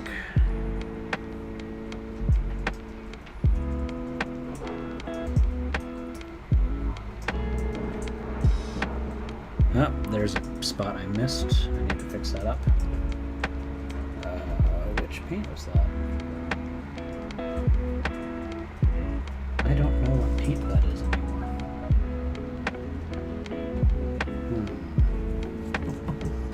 I will just have to...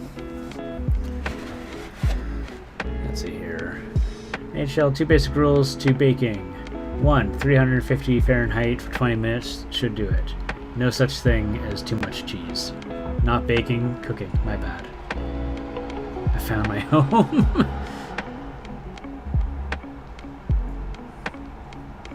To start base coating Blood Angels or to prime more Blood Angels? Big question. I think you could prime them so that you have more to paint later, and while you're waiting for the primer to dry and cure, because it needs a cure time, you could paint in the meantime.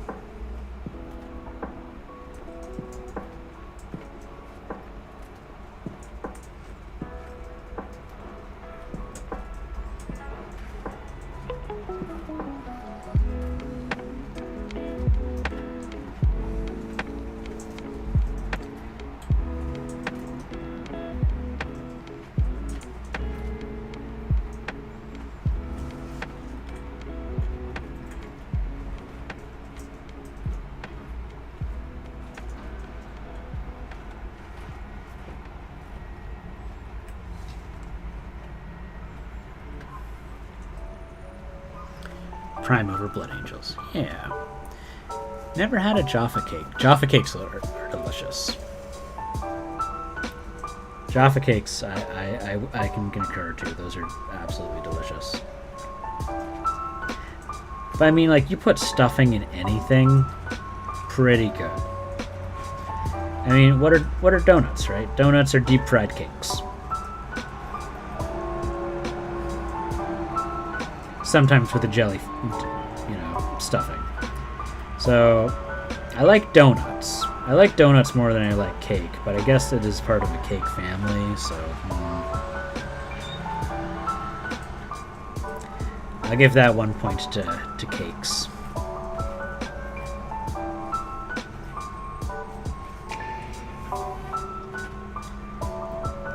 Fun fact, Canadians, per person, eat more donuts and macaroni and cheese than Americans on an annual level. Because we are all about KD and donuts.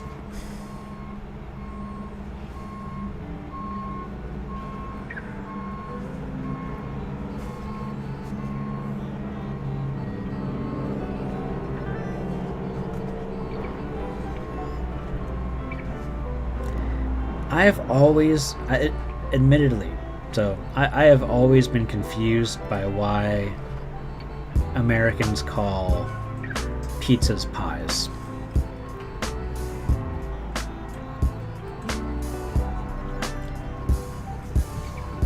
Because if you ask me, a pizza pie would be a pie filled with pizza toppings.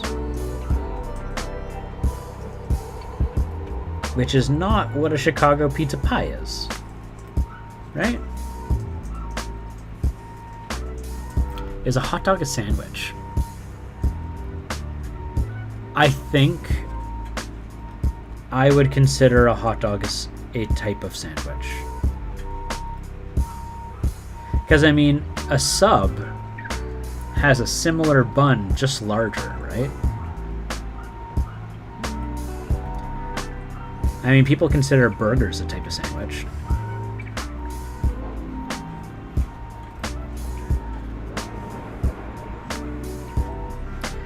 A hot dog is not a taco.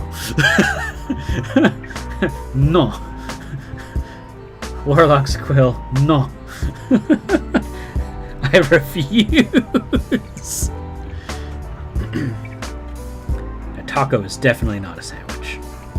A taco is a taco.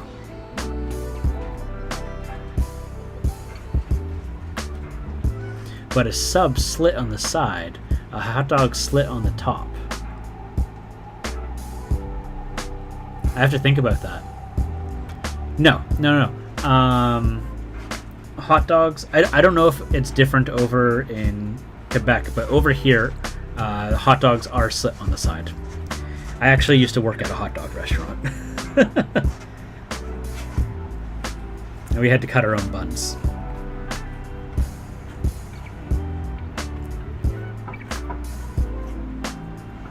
A square is a rectangle. Yeah. Hence a hot dog is a taco. Yeah, no, yeah. We cut them on the sides. Because that way it's flatter when you take a bite out of it.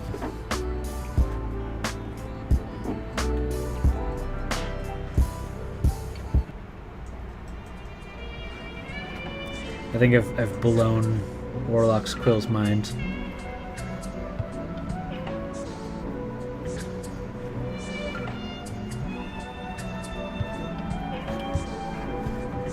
To understand, chat, what went wrong in the provinces where your hot dogs are sideways? Yeah. Let's see here. I'll pull it up. So if I go hot dog.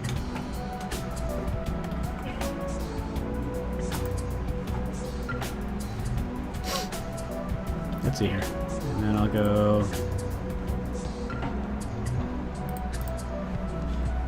There you go, Chrome.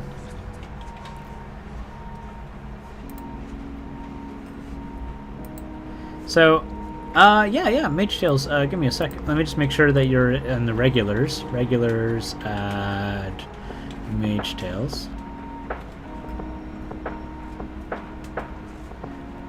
Yeah, so all these hot dogs, these are cut sideways.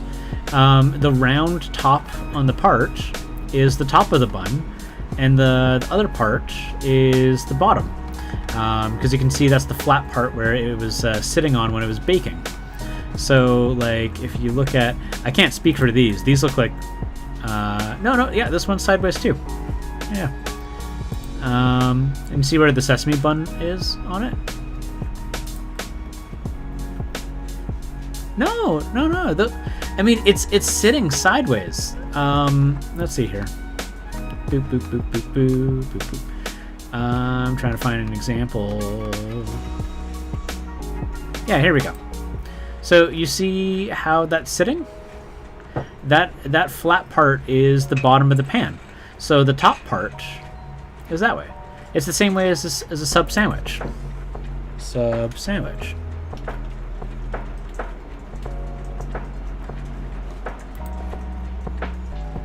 So just picture that as a hot dog. That.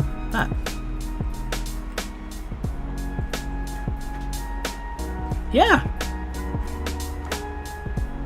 The buns are cut the exact same way.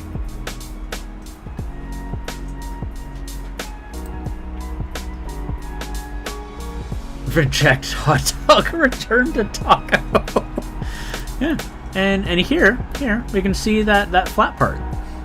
And all the round fluffy part is the top of the bun. But a sub is never presented with the filling on top. Well, I mean, no. That's the presentation, though. The way the bun is cut is the exact same.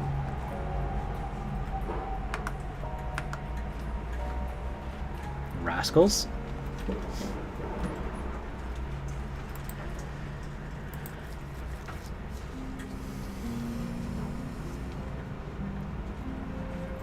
Well, because that would be smart. And fundamentally, as we all know it, humans are not.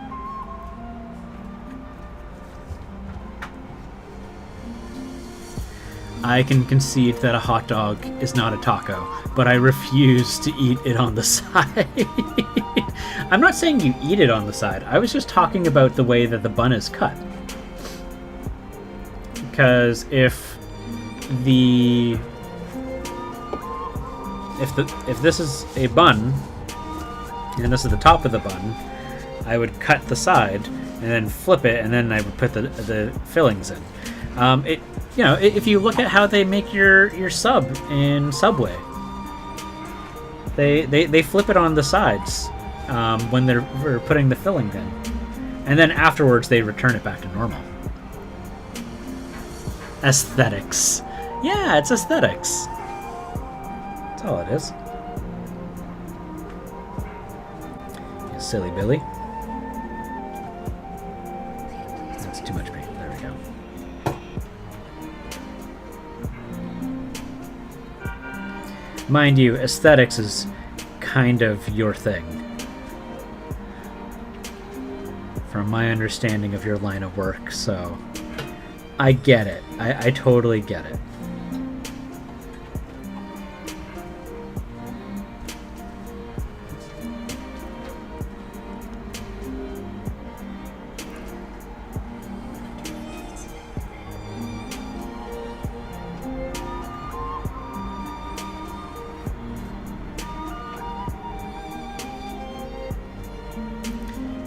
If it's because of aesthetics, then I want so much topping, you don't know what it is. Hey.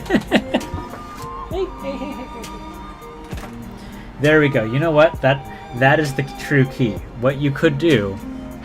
Chili Dog has entered the chat. Chili Dog is incredible. Late night painting, a beholder, and listening to discussion about hot dogs and sandwiches. You are living life right, my Lule. Okay, so let's put this way. Warlock's Quill. If I take a sub and I put a hot dog in it instead of whatever, like ham and turkey, and I put in the rest of the submarine sandwich ingredients in there, is it a hot dog or is it a sub sandwich with hot dogs in it?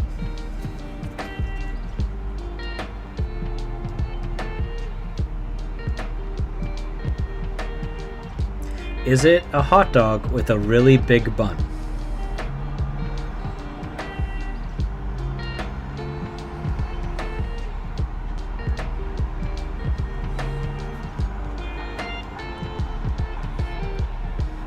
It's a sub with a hot dog, yeah. But if I take out all of the submarine sandwich toppings, it is just a really big hot dog. Because the bun is the same.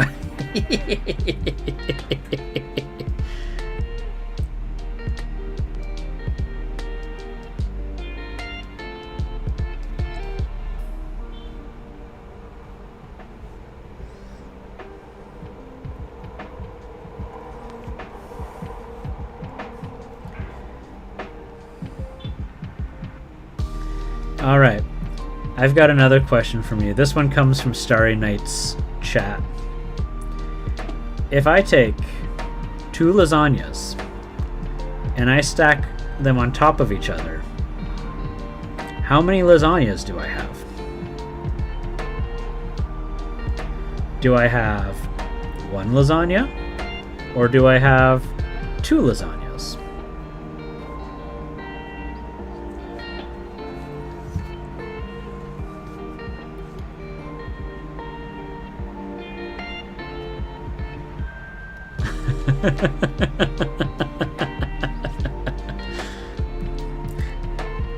So I'm in agreement with Warlock's Quill on this.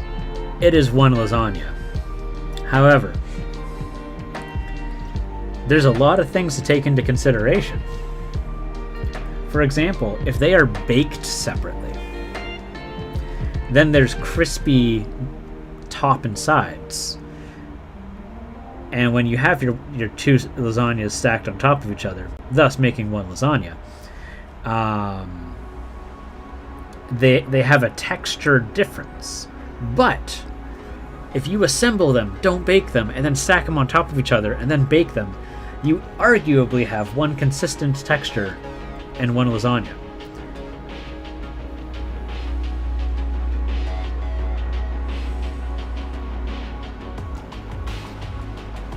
But I am team 1 lasagna in the first place. Because taco and hot dogs are eaten the same way. Let's see here.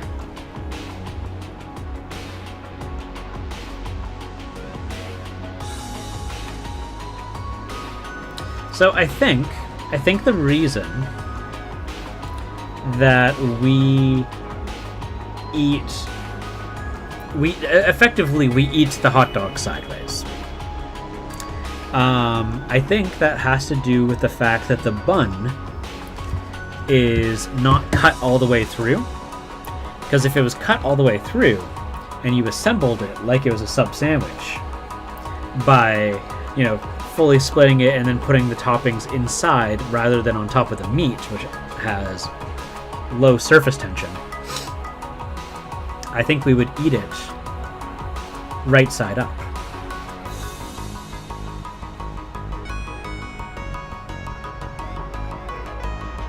Hello, Lucky Loki.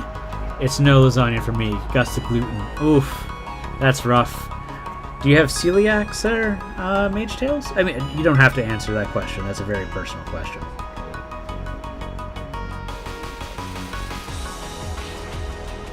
Hot dogs they're very tricky.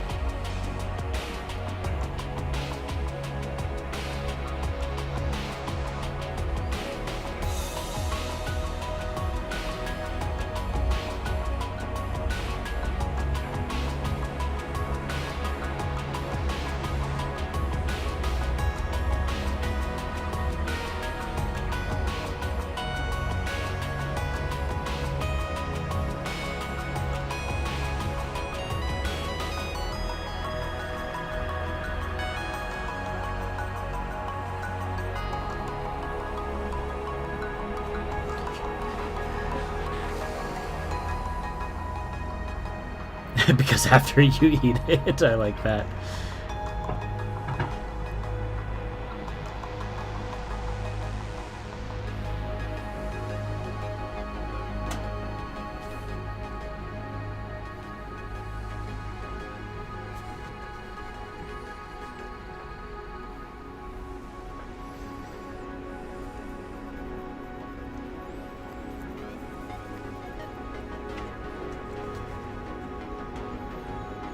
So I think what I want to do, because I plan on making the skin very black and dying around the fingertips, I think what I'm going to do is I'm going to go with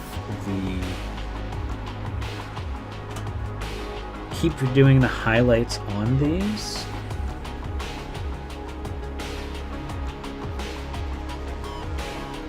And then go over them with an ink afterwards.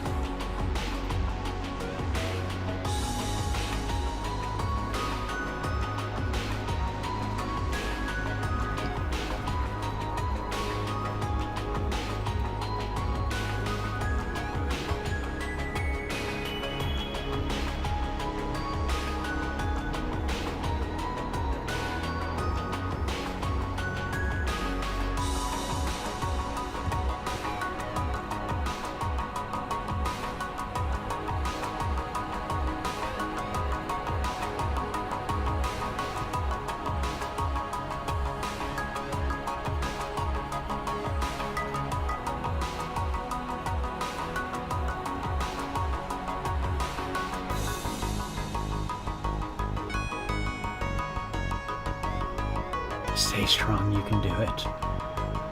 Your stomach gets larger. Ah, you've got gluten intolerance. I understand.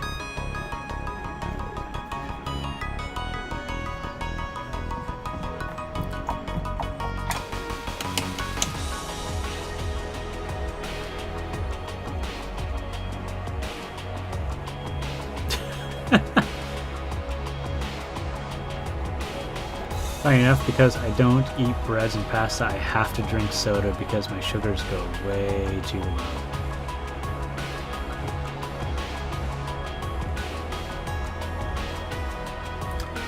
Interesting. Yeah,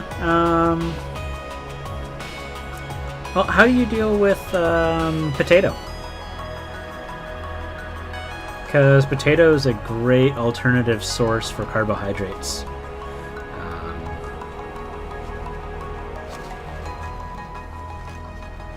Which basically helps you create glucose within you.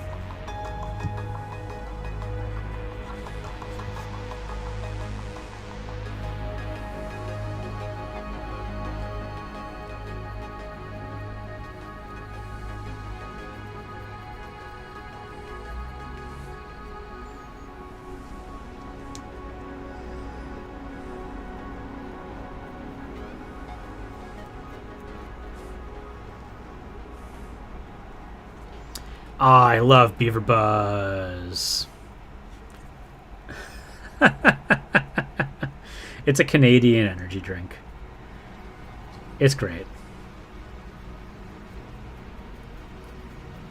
I have been trying to cut down on my energy drink consumption, but I thoroughly love it. Especially the Saskatoon berry one. Which is the blue one.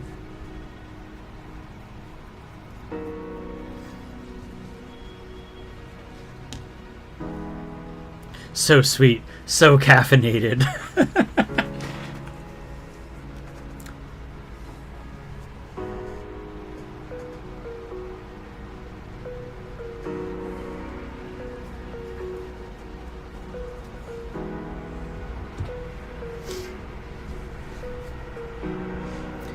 I usually get them distinctly for the fact that they're Canadian, just to try and support like local business. Your local economy. But they're honestly actually like a little bit cheaper, which is like great.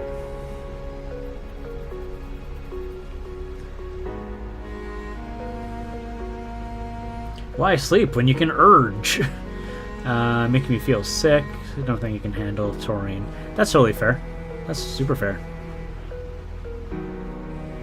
I love the flavor of them. I am very heavily caffeine dependent, but so instead I'm just trying to drink more coffee, more tea, like black teas, you know.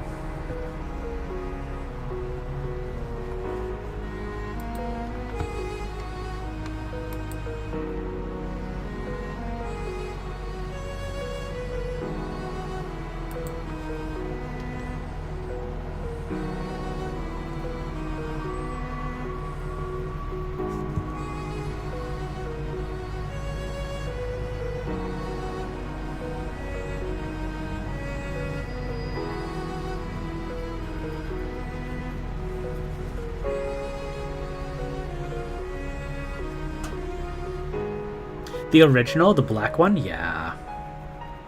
The black can's really good. I remember what is it? Not IGA. Is it IGA? The grocery store chain, in downtown Vancouver, next to the Vancouver Public Library. They were selling cans for like $1, and I was like, "Holy smokes!" And so I bought like a lot of them because I was in college.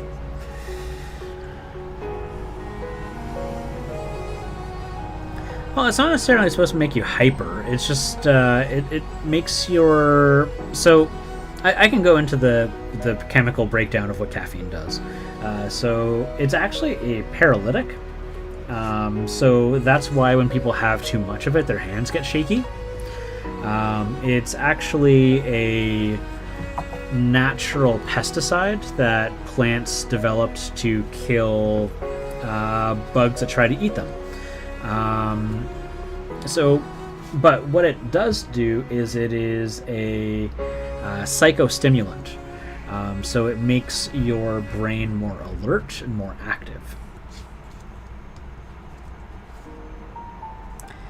So, next time you have too much caffeine, if you're trying to quit or trying to reduce the amount of caffeine that you have, which in my case is a crazy idea because I love caffeine. The effects are relatively low unless you have heart problems or pregnant or breastfeeding. Not crazy. I shouldn't say crazy. That sounds offensive. Why would I say that? Anyways, yeah, if you want to think about it, think that you are consuming pesticides, and that will probably alone be a deterrent. If you are already trying to cut down the caffeine consumption that you have.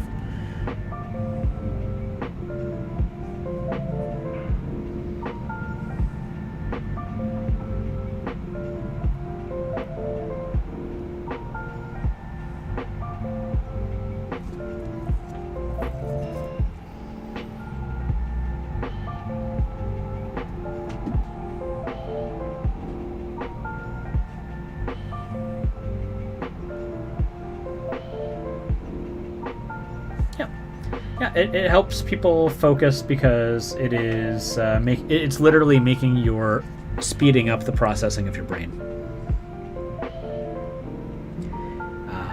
The feeling of hyper can be caused by having too much caffeine, which is going to make it more difficult to focus on a single thing, and can actually cause feelings of anxiety. Which, after having too many, I can personally attest to, I have experienced. So I try not to have that much.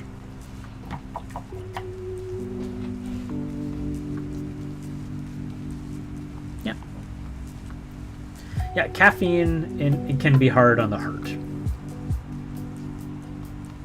Yeah, which is why I mentioned it's not really bad for you unless you have pre-existing heart conditions. Mind you, obviously, limit how much caffeine you have in a day. If you are having more than one energy drink a day, you're already having too much. And someone's going to say, "Well, I used to drink 3 a day and blah, blah, blah, blah, blah, blah, something." And your body is hating you for it. Just because a person has or did doesn't mean you should. Again, I have no problem with energy drinks. I thoroughly enjoy them myself.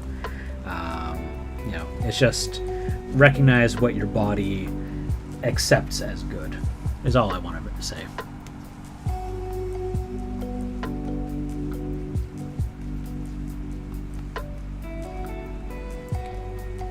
And you should, you know, take care of yourself. Gotta love yourself, right? No one's gonna do it for you.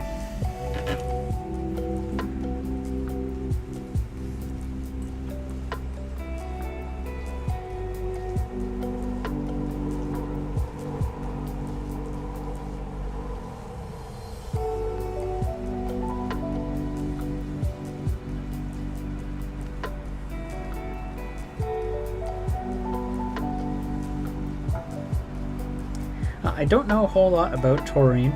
There's a lot of lies about taurine. Taurine comes from a fruit. It doesn't come from anything else that people make claims about. But yeah, no, I don't know a whole lot about the effects of taurine, personally. On another note, yes, Warlock Squill. Tell me all about it.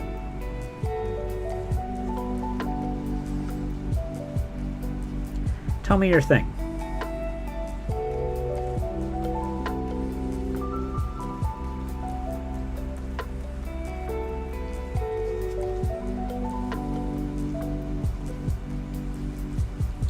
A Philly cheesesteak. What isn't it? Mushroom, bell peppers. It's thin slices of steak, mushrooms. I think there's bell peppers and lots of cheese.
Yeah, I'm pretty sure it's bell peppers.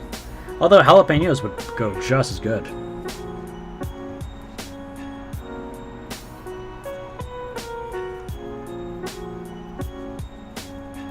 You can also have egg added to it.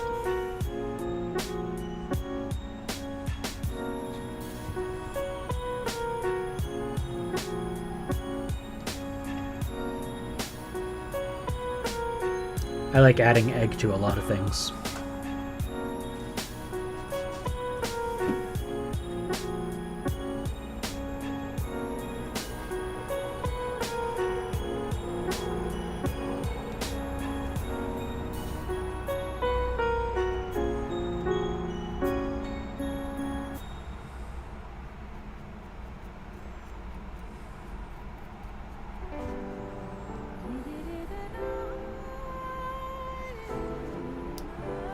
Is a cheesesteak a taco, though?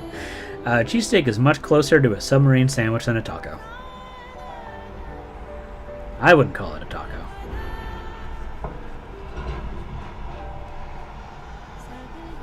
Yes. Ah, jeez.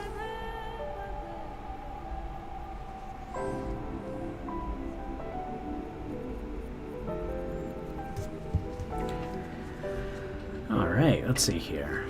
So we're only 2 hours in. I think we're making some pretty decent progress.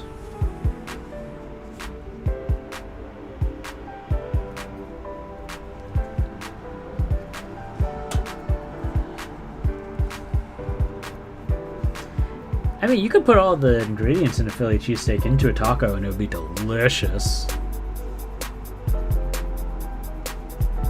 man. Warlock Squill, I'm gonna come after you after all this food talk. You know that? I'm just gonna be like, you know what? I have the munchies now, and it is your fault. That's what I'm gonna say. I'm gonna tell you. I'm gonna message you after on Instagram and be like, this is what I ordered after stream because I was really hungry. You have any idea why I was hungry?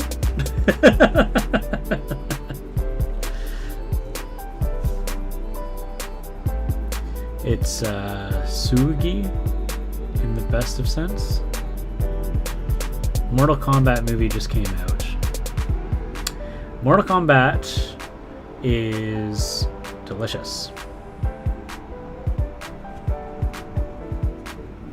Not delicious. Mortal Kombat's really cool.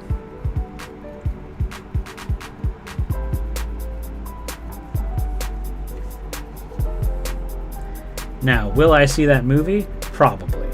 Will I have high expectations? Most certainly not.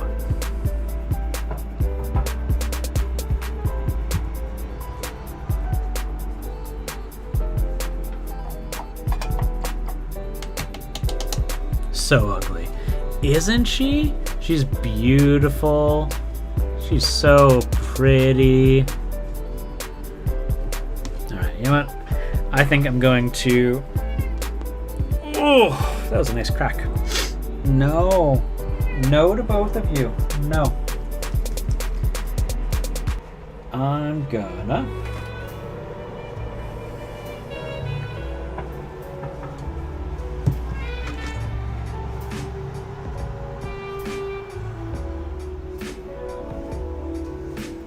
So what this is for, you'll all see in a second.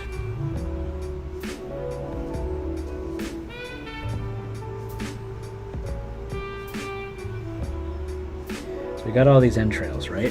I'm going to show you guys how I do gross bloody effects. So what I use is I use Ghost Gray from Vallejo Game Color. And it's kind of this like whitish blue color. It's not quite white. It's a blue hued off-white. Now I'm just gonna cover all the bits that I want to look. I usually do this with muscle tissue.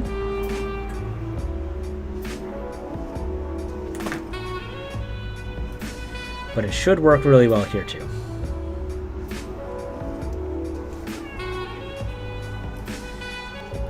So for the intestines, I might not do the color that I usually do, but we'll see. We'll see what colors I end up going with on this.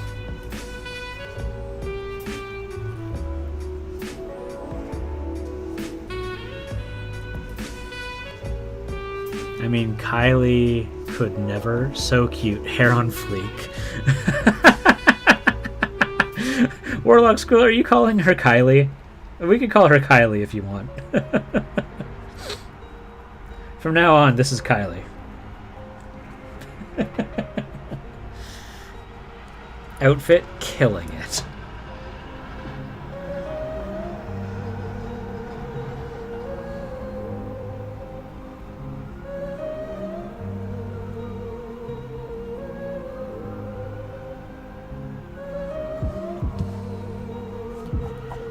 So we're just going to let that dry just a little bit. And so what this magical thing is... Zelda! Hi! Yes! I hear you! I hear you, you lovely little girl! So, I've done this on stream before. Basically, this contrast paint is one of the best... like muscle or gore paints I've ever seen. Now, is it the best ever? No, probably not. But it's what I like using. Kylie Degenerate. Warlock Squill, I know nothing about pop culture. Is that a real person?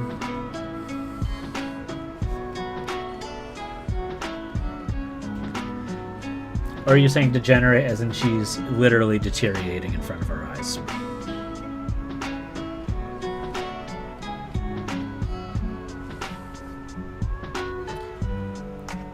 Are you Americans getting cursed cities? I hear they stopped production in UK. I'm in Canada. I could probably get it. I'm not really interested in getting it because I've got enough minis. I don't really want to get too far into Warhammer Fantasy, except in the exception for those super cool whatcha-who's-its demons. That's it. Now, it doesn't say I wouldn't get any Warhammer Fantasy models, but yeah, they're not exactly my go-to, let's say. Alright, so, does it look perfect yet? No, of course not. We are not done yet. So, we've got these here.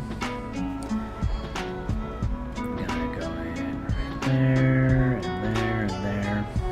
So what I'm going to do is I'm going to, after this dries up, I'm going to apply some green and some purple washes over it, and it's going to make it look more and more decrepit, like it's rotting.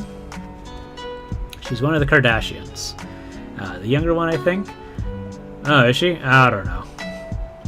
Kylie Jenner. It's a play on words. I see. See, this is why I tell you that I do not know, and you answer graciously, and I appreciate it.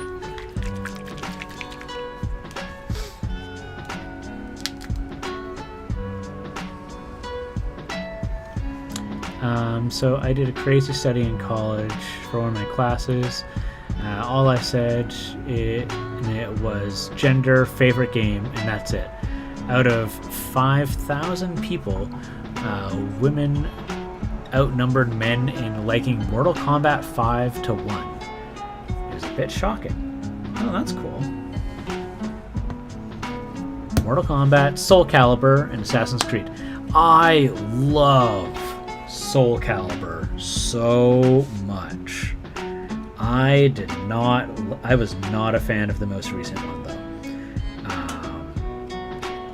So Soul Calibur 2 is where I picked up with Soul Calibur. And then I went to Soul Calibur 3, 4. 3 was great. 3 was wicked. Soul Calibur 4, pretty eh. And what is it? Is it 5 the newest one, or is 6 the newest one? I really don't know. The last two were not my cup of tea.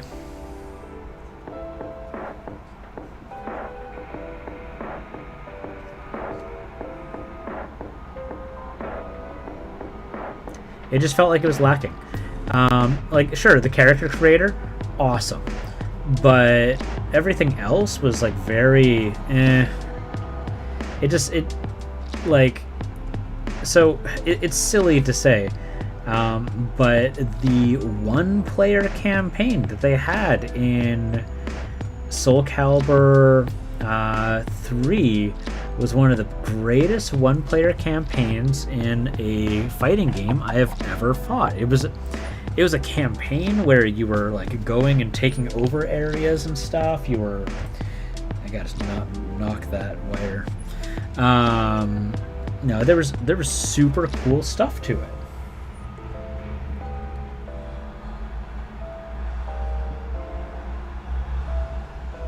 And then they didn't really follow up with that again, and it was real disappointing.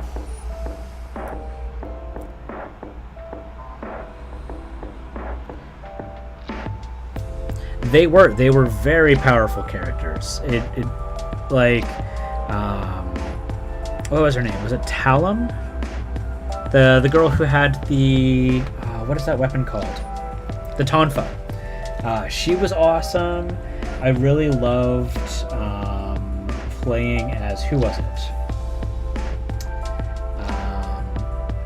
The Greek sisters were cool, but they weren't my favorite. Who was it?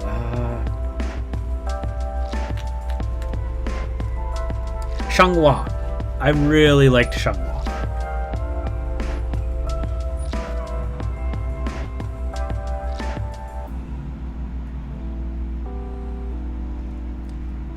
Took me a long time to remember her name there. Alright, so now that we got our second coat of this red contrast, things are starting to look a bit grosser. A little bit more putrid. Representation is everything, right? Like, I mean, you need to make sure that people can identify with a product in order to appreciate it a lot of the time. So I myself, I identify as non-binary.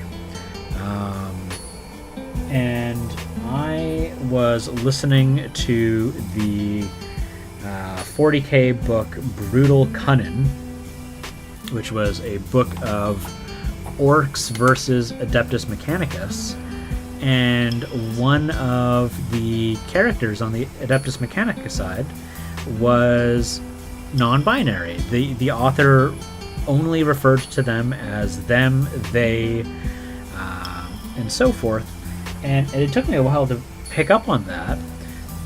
No other character was identified that way, and I was like, oh my gosh, that's a non-binary character. And I was super excited about it, you know? And then I found out that GW has been doing this for a while, apparently. Head a note, make yourself a sub-taco dog pie. Most excellent, Warlock School. You have yourself a wonderful rest of the night there. Yeah, I ended up looking it up, and Soul Calibur had a lot more women than others. Yeah, no, it was Soul Calibur was super awesome. Nunchuck Dude, Maxi, yeah, Maxi was really cool. Talon and the bow stick.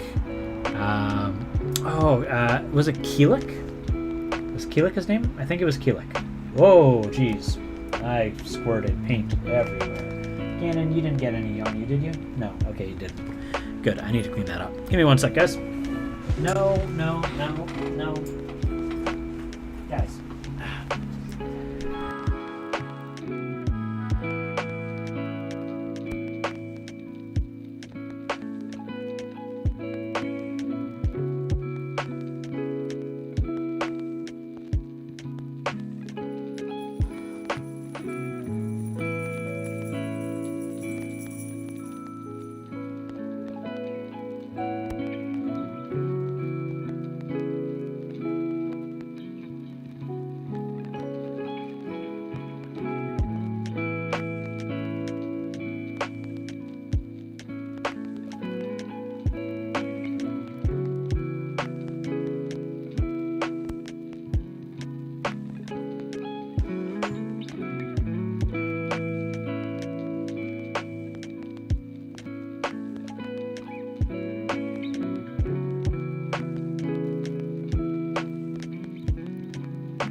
And I'm back, and I knock my character over as soon as I come back.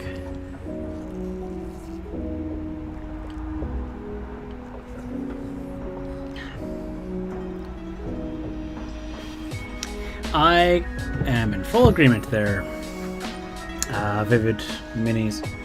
I really, just the sheer existence of one made me pretty happy.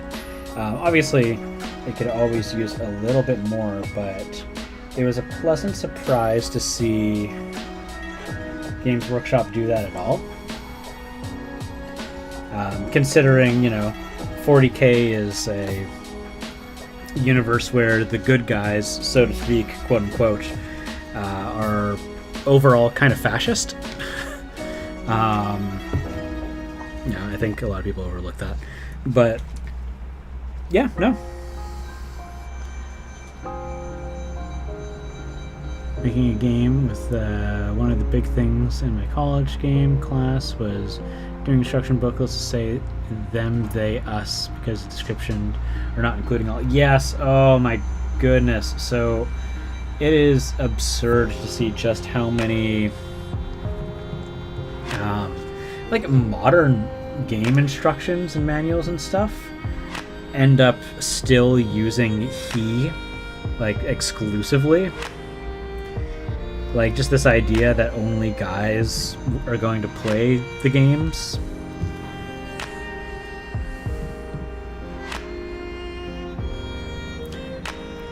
Did you take game design in college there, Mage Tales? That's actually what I went to college for.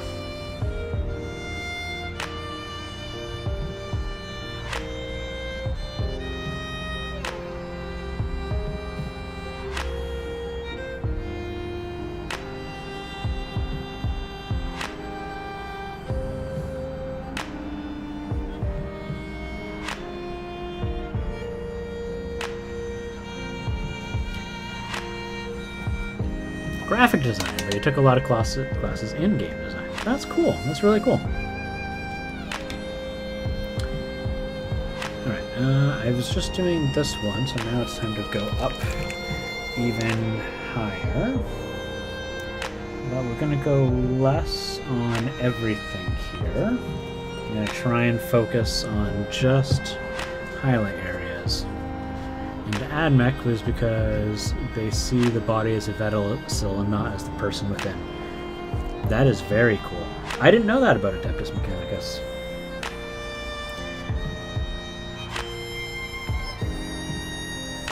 Hey, thank you for the follow there, Dusty Telephone. I do know that from what I've picked up, it seems that most of the characters that are non-binary in the 40k universe are Adeptus Mechanicus, which is, you know, fine. If that just means they're more culturally accepting of, you know, of that.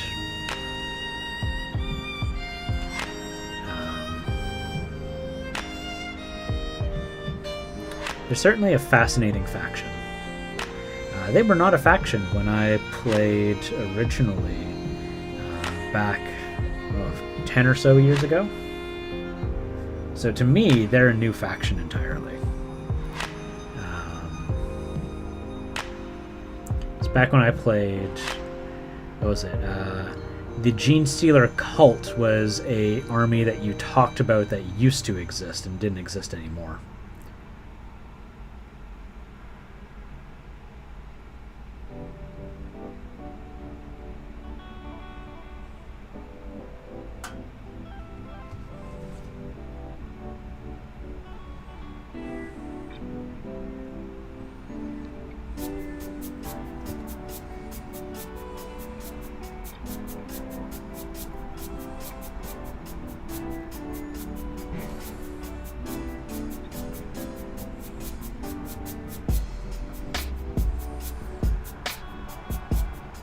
Wanted to go into animation because your drawing skills are good, but I went to college to make your own game. Oh, that's exciting. I like that. Game design's really fun. And it really opens up a different way of thinking, too. And, like, how to approach different scenarios.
Fighting games are so fun. So fun. They're you know what's funny, and looking back at it actually, out of my groups of friends, I was the one that liked fighting games the most, but none of my guy friends were really into fighting games. So that's kind of fascinating. And like as I mentioned before, like I don't identify as male, right? So to hear that, I think, is very, very fascinating. Oh no! Well, that's too bad. Okay. Just have to go over that a little bit more. There we go. I accidentally brushed across it.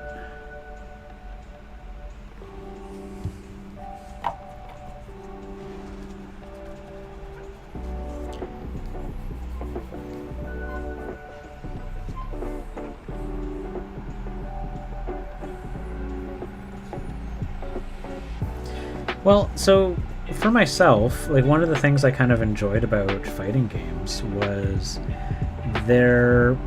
like I myself don't see myself as, or at least it used to be the case,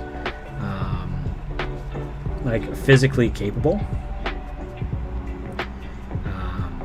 And so one of my appeals with it was like I could play a game where I was super powerful and strong. And so, like, to me, that was a little bit of that appeal. Now, I can't say that that's the appeal for women for the games, but that for myself was the case.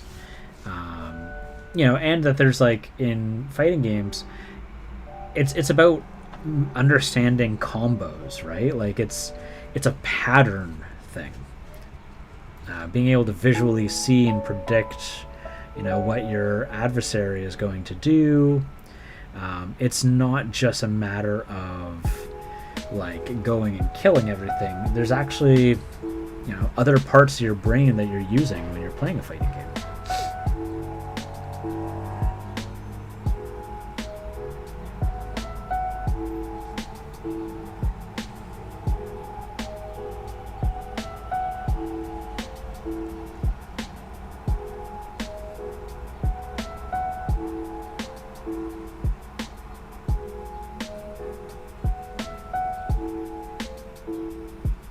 I do remember hearing that before Vivid Minis about the diplomacy of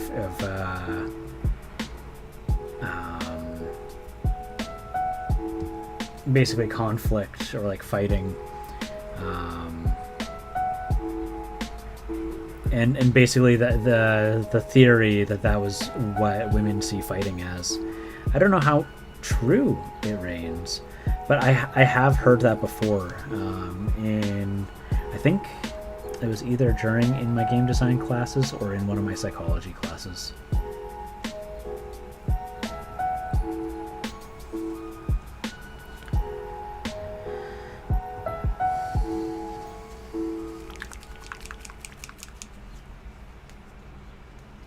Used to love fighting games being allowed to beat something up. Exactly, right? You know, it was acceptable violence. Especially since I think society in general really tries to push this narrative that women need to be delicate. Women are not allowed to be, you know, muscular or aggressive. And so a video game allows them to be able to do those quote-unquote taboos, right? Thanks for chipping in on that there, Milo. The Betrayer in 30k, she is super strong. She is a super strong female character that verbally faces down world eaters and legit sends one to his room without dinner.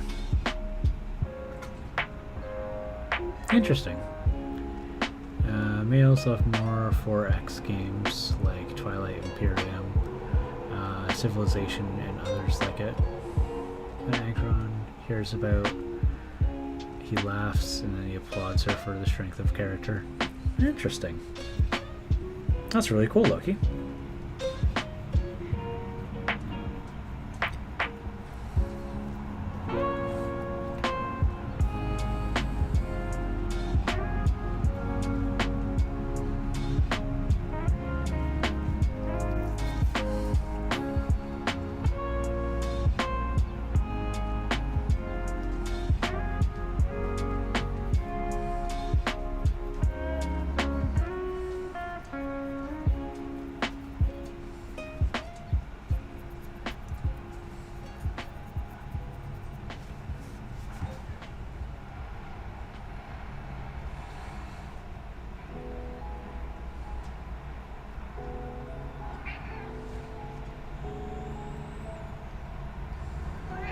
Hi, Cameron. Hello, buddy.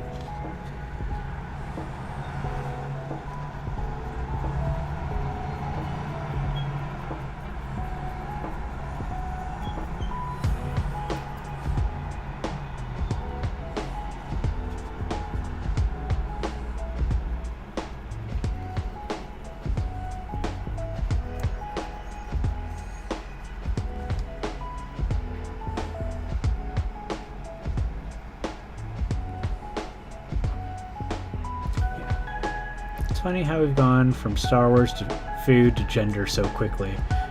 I think Twitch is very cool. I think that's, I mean, that's also kind of how I end up talking in conversations a lot of the time. I jump subject pretty frequently.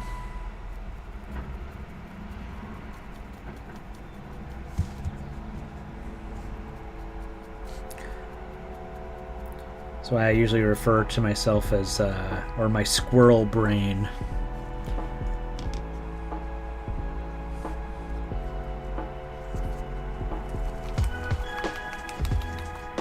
Scratch and itch type of thing.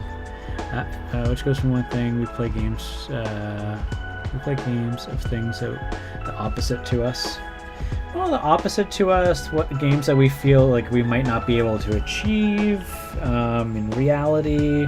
There's that kind of fantasy aspect to it, or just the things that you enjoy, right? Like, for myself, I don't mind RTS games like real-time strategy, like StarCraft, Age of Empires, and stuff. But that's a game that I never play competitively. That I play the campaigns because I think like going on like the adventure of like the conquest or all that stuff, like I think it's neat, but ultimately I'm just like I cannot keep up in like a game of like player versus player StarCraft. I like following people around like with the view and stuff.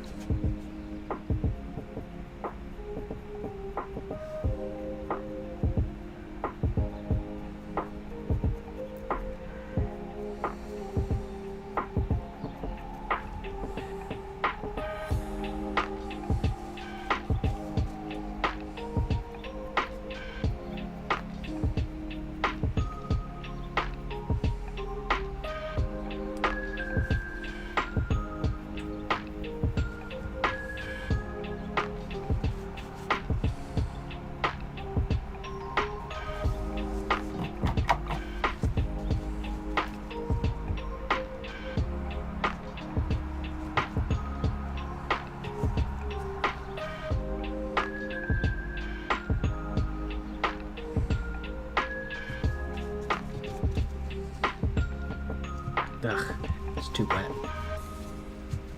Brush is too wet.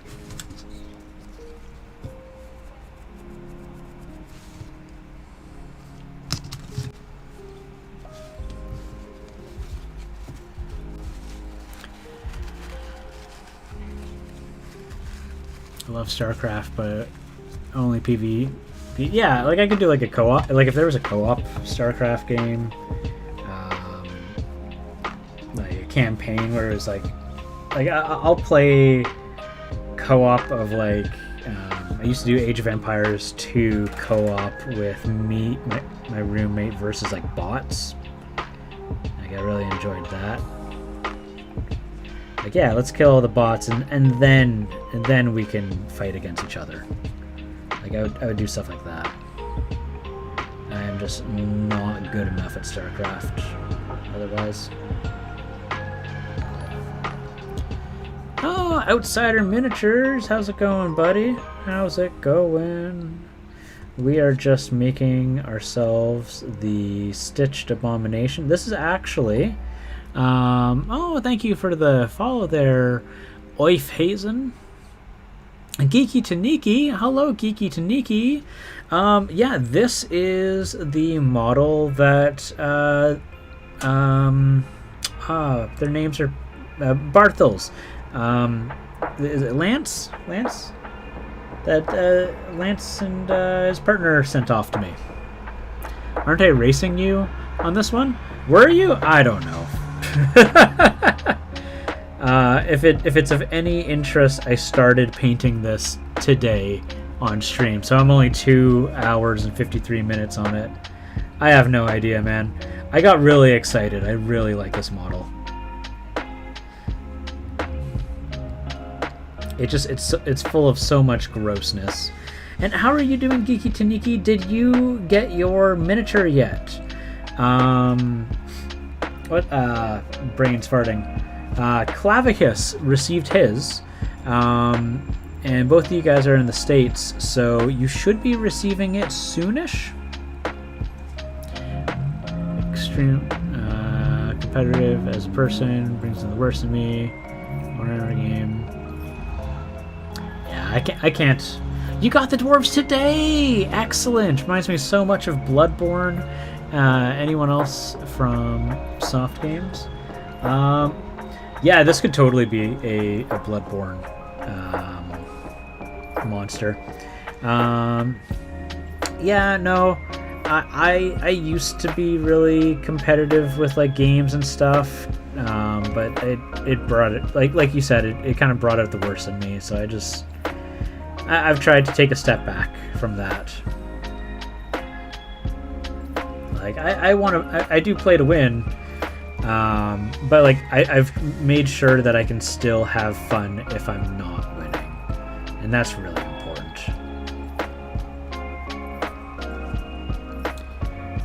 They look great. I am gonna name them Pickle and Picard. I love that.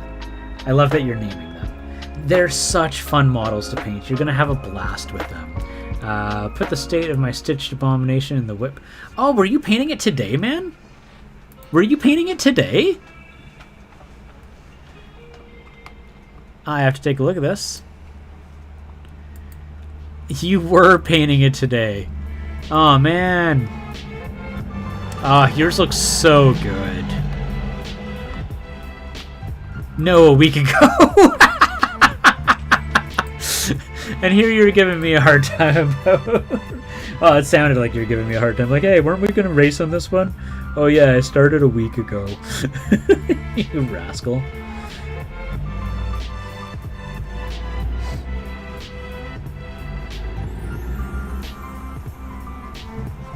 It's all good. It's all good.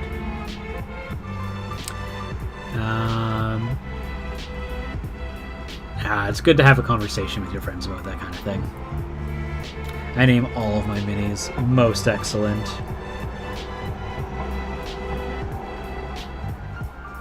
I'm so sorry.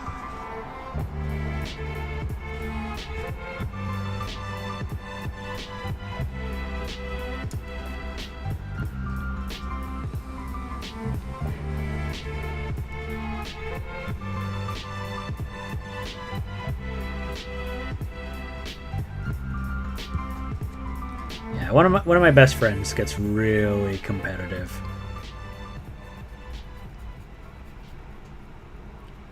Super competitive.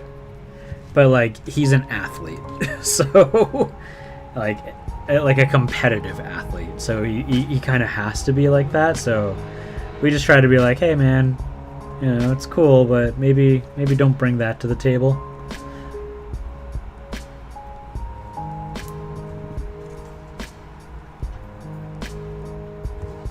All right.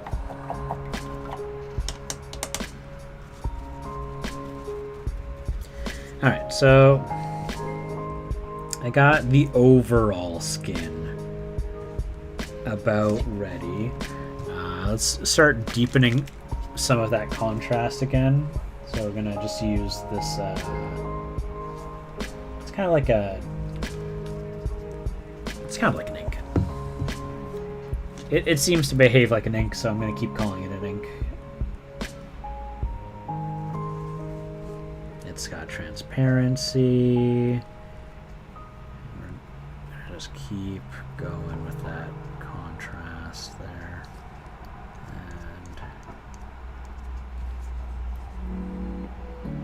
And really try to dramatize this one, because I really want this to be like a horror. And so we're just gonna keep,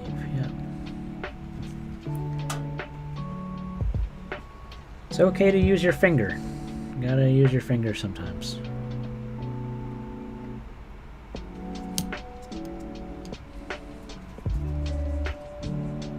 Your finger can do some great smudges.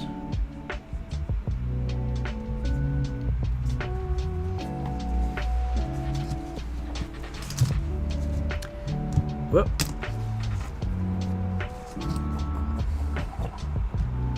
I mean, I don't think anyone's saying like the game is not a game. It's just a matter of like that instinct of like trying to be competitive. I absolutely understand it. And it can be really hard, right? It's not necessarily something that's easy to turn off sometimes.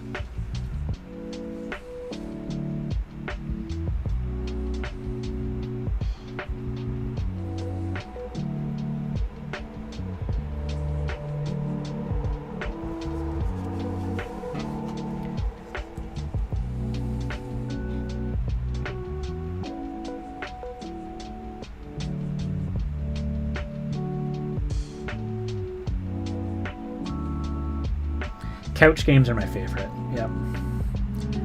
I very much like I can play like Super Smash Brothers online and stuff, but to me Super Smash Brothers is a couch game.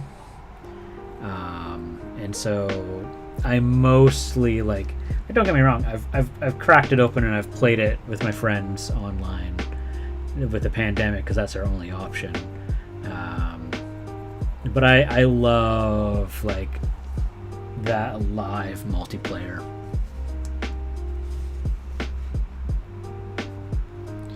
I want to play with my hubby and kids. Yeah, exactly.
let's see here.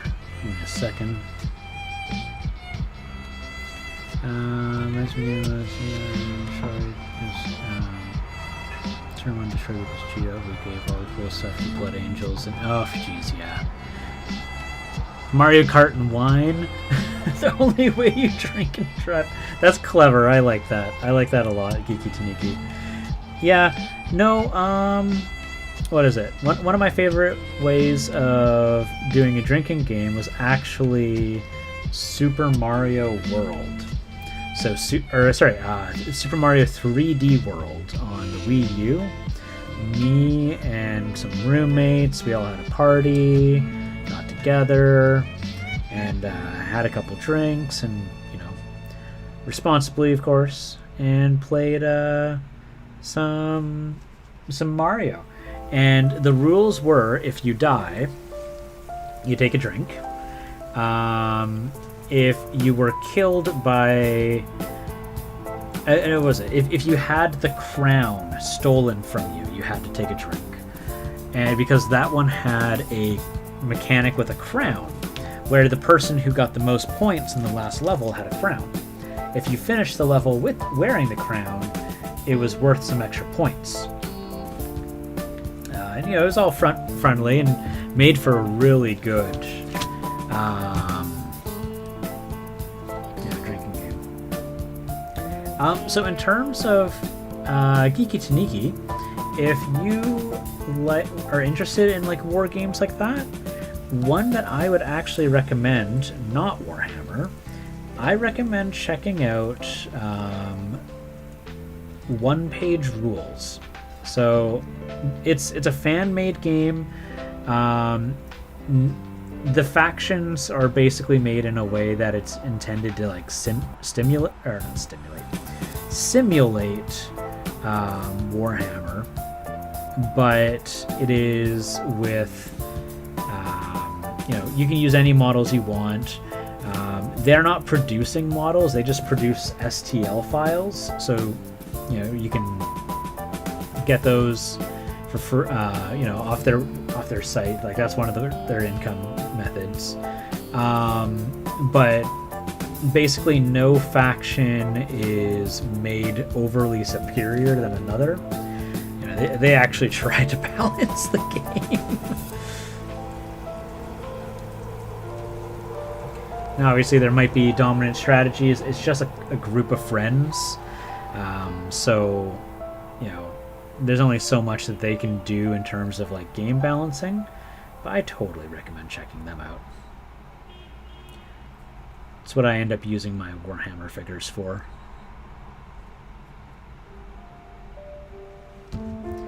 Alright, so how's the shadows and the such looking? It's not too bad. Use a little bit more here. Obviously that's going to cover up a fair bit of light. Come on guys, let's make sure we're all mature. Gonna go tackle Frostgrave more time this year. Frostgrave is gonna be so fun. And then there's also Stargrave that's coming out this year too, Geeky Taniki. Oh, of course. A mini is a mini. And you can make a stat block for a miniature. Let's see here. I don't think I put the purple on there. It's not looking gross enough yet. Let's make it a little grosser. But I put some green on there. Yeah. If you ever want to talk about Stargrave, there's a bunch of people in my Discord who are all about Stargrave.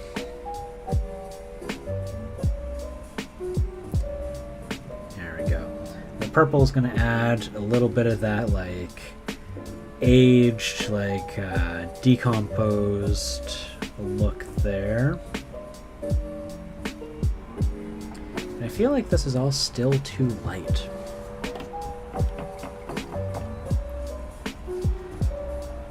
There's no point in whipping round one I want Raging Hero minis for Stargrave. Yeah, that'd be exciting.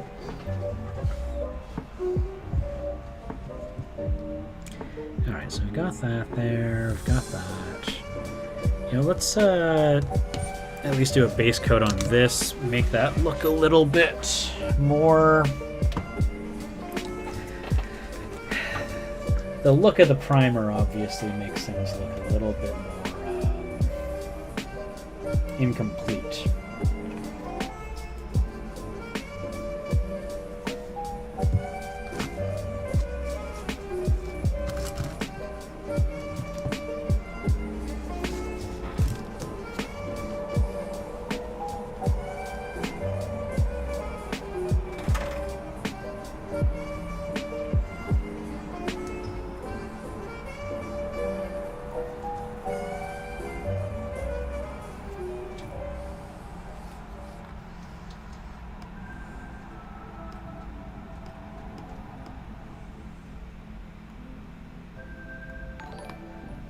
Oh, thank you for the follow there, Hunter.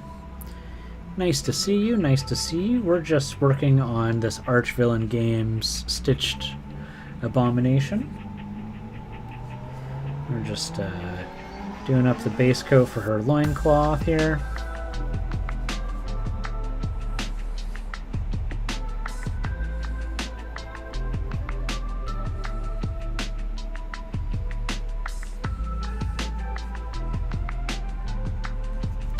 Can't remember. It was either Vivid Minis or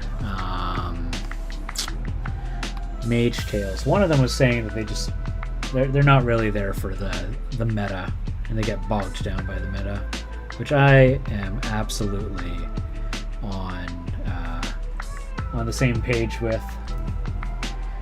I think when you get too competitive and meta oriented with a game, it can really kill the fun.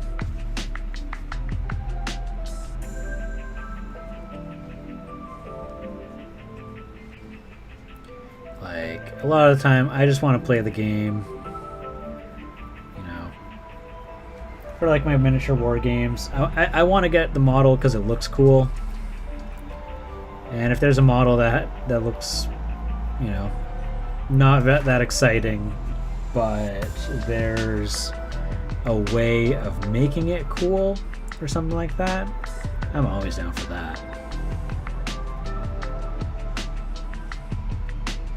Yeah, exactly. I'm having a lot of fun just painting.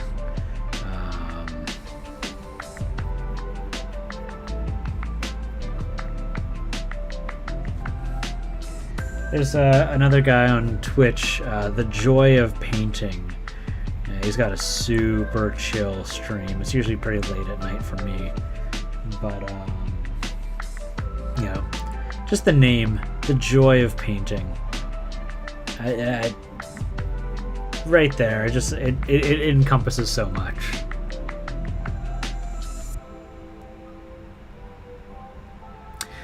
Miley Lay, do you like the WizKid's doppelganger? Oh, your doppelganger looked so good.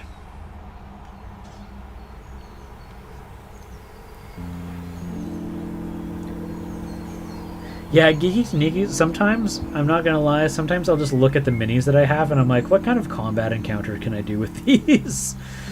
Like, I don't, like, how can I painted this up, I want to use it. What can I do to make sure that I get some use out of this model?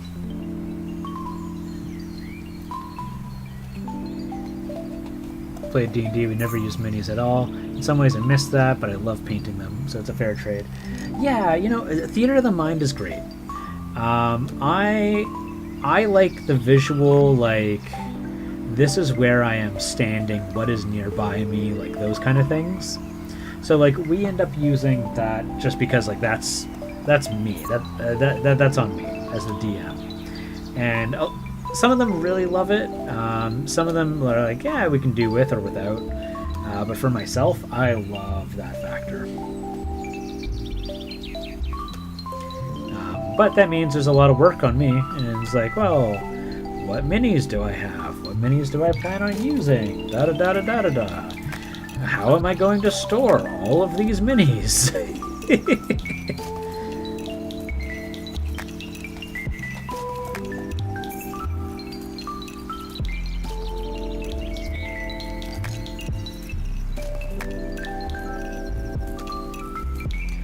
Oh, geez, I would never use miniatures outside of combat.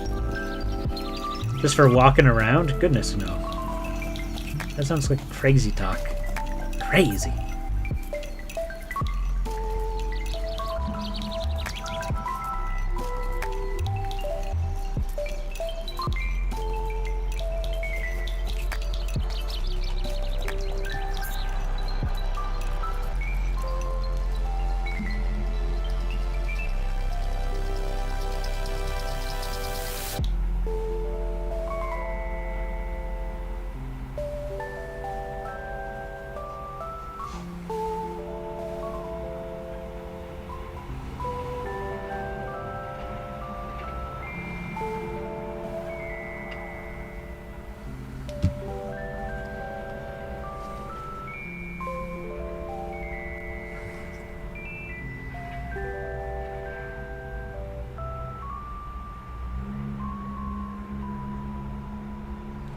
I mean, yeah, I can understand the reasoning. It just sounds like too much for me.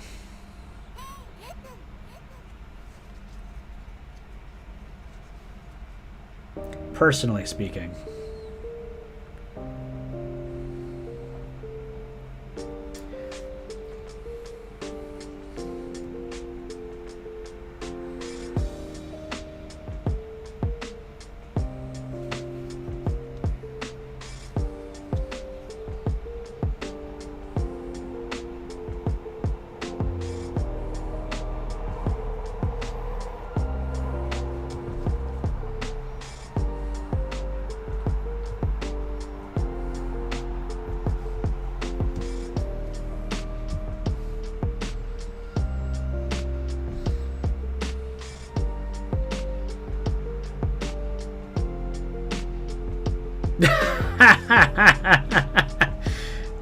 Vivid minis, I love that.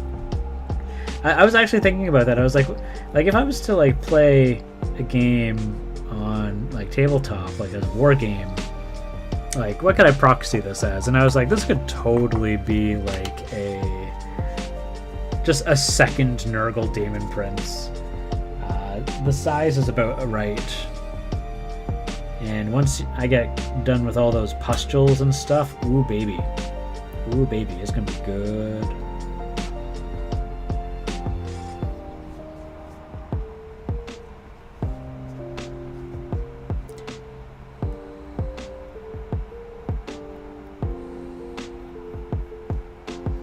Like I picked up a Soul Grinder model because I love the model, and like all I was hearing was like, oh, the Soul Grinder sucked in the game, blah, blah, blah, blah. And I'm like, okay, well, I don't care about the game.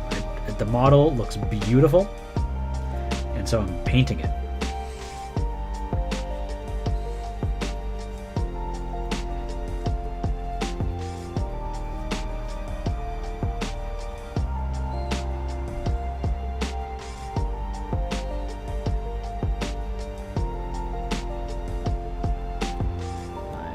Typically, I am here to paint a thing because I think it looks cool.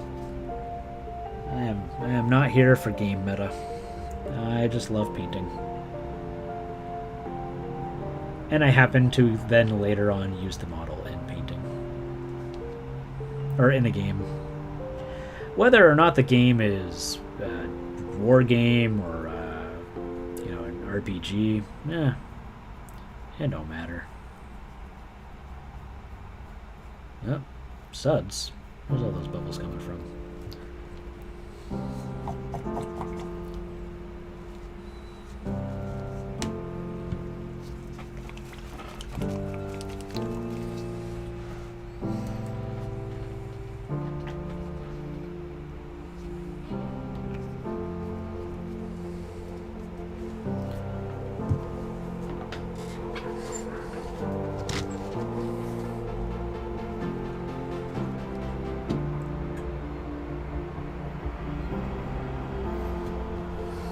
Have you ever seen Ninjon's Kit Bash? Yes, yes, I did. And no, it wasn't the Soul Grinder. It was the what is it? It's just like a Soul Grinder.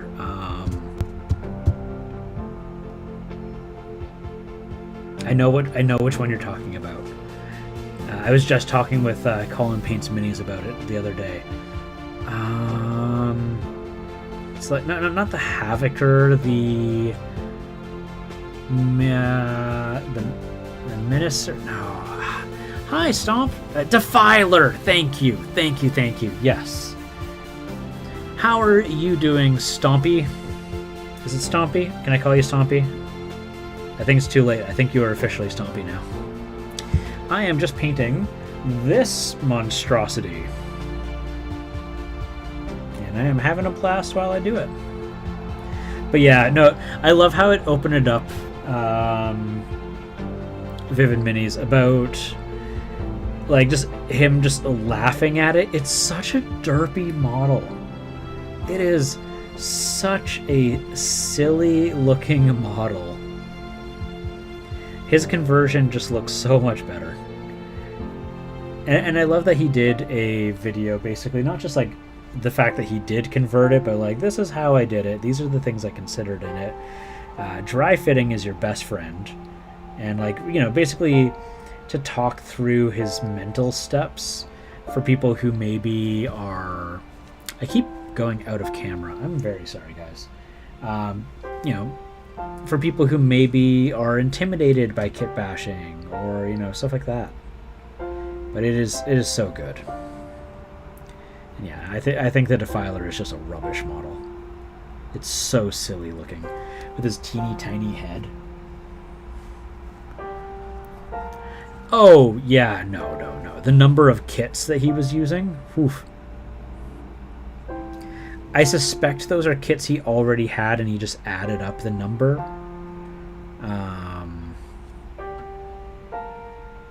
Because I think he's one of those folks that'll just have boxes and boxes of unopened kits.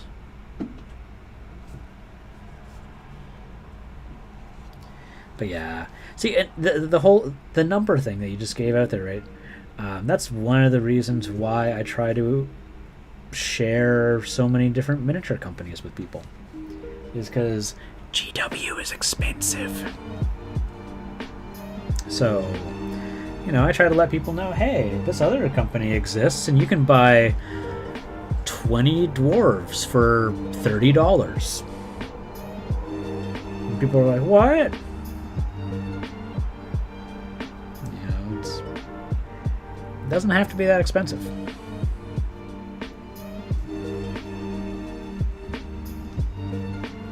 I think if you go on GW's site and if you Google, or not Google, you type in Commissar, I think there's like 4 different models in there. And the prices vary on the Commissars so very wildly. And I cannot for the life of me understand what the pricing convention that they're using is. Because one of the cheapest models is a pewter model.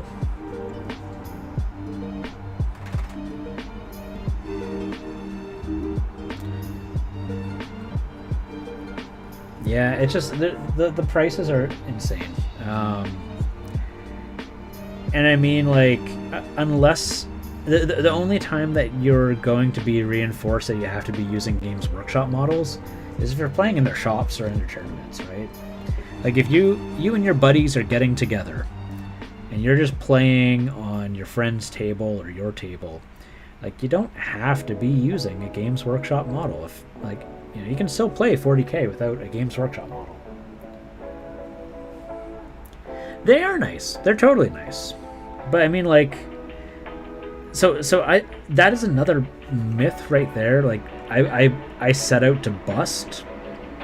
I'm not saying that there are models that are not highly detailed, but like, here, give me 1 second. No, you're fine, kid. You are okay. Shh. You're fine. No, both of you. like, let's see here. I'm just gonna grab a couple models here.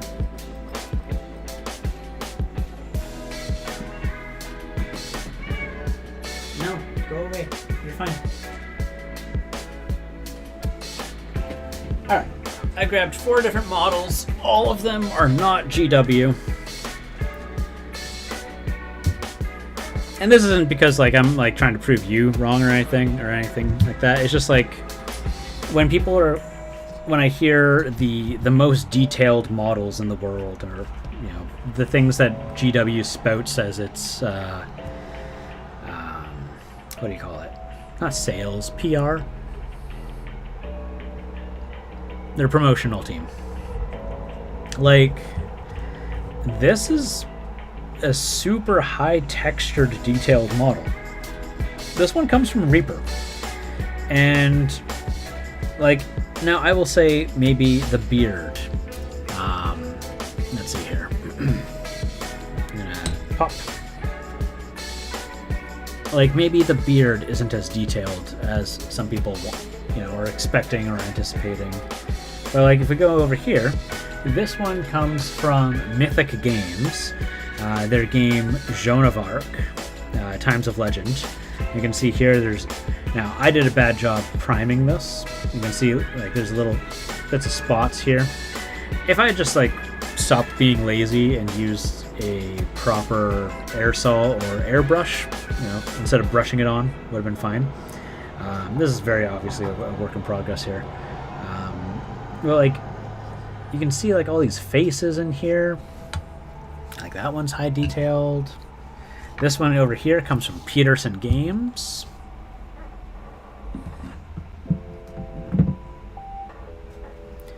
Like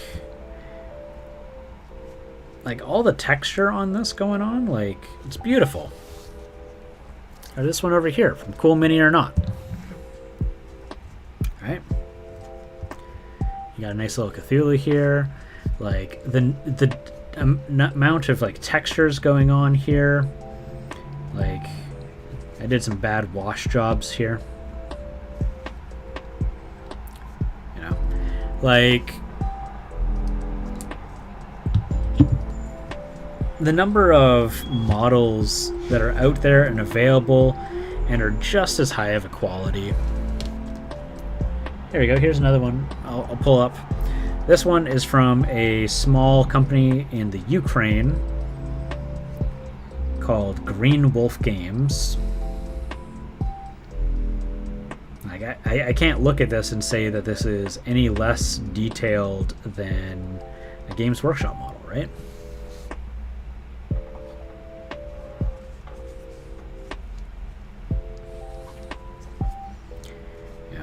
So I just want to make sure that people know, like, there are options. There's so many options.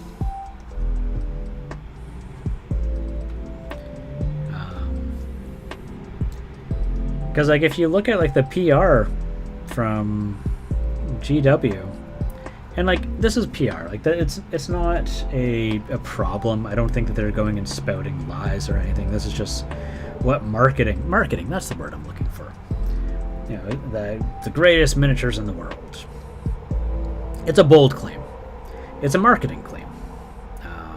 It's not an accurate claim, but it's marketing. I don't think there's ever been a time that marketing has been sincere and honest.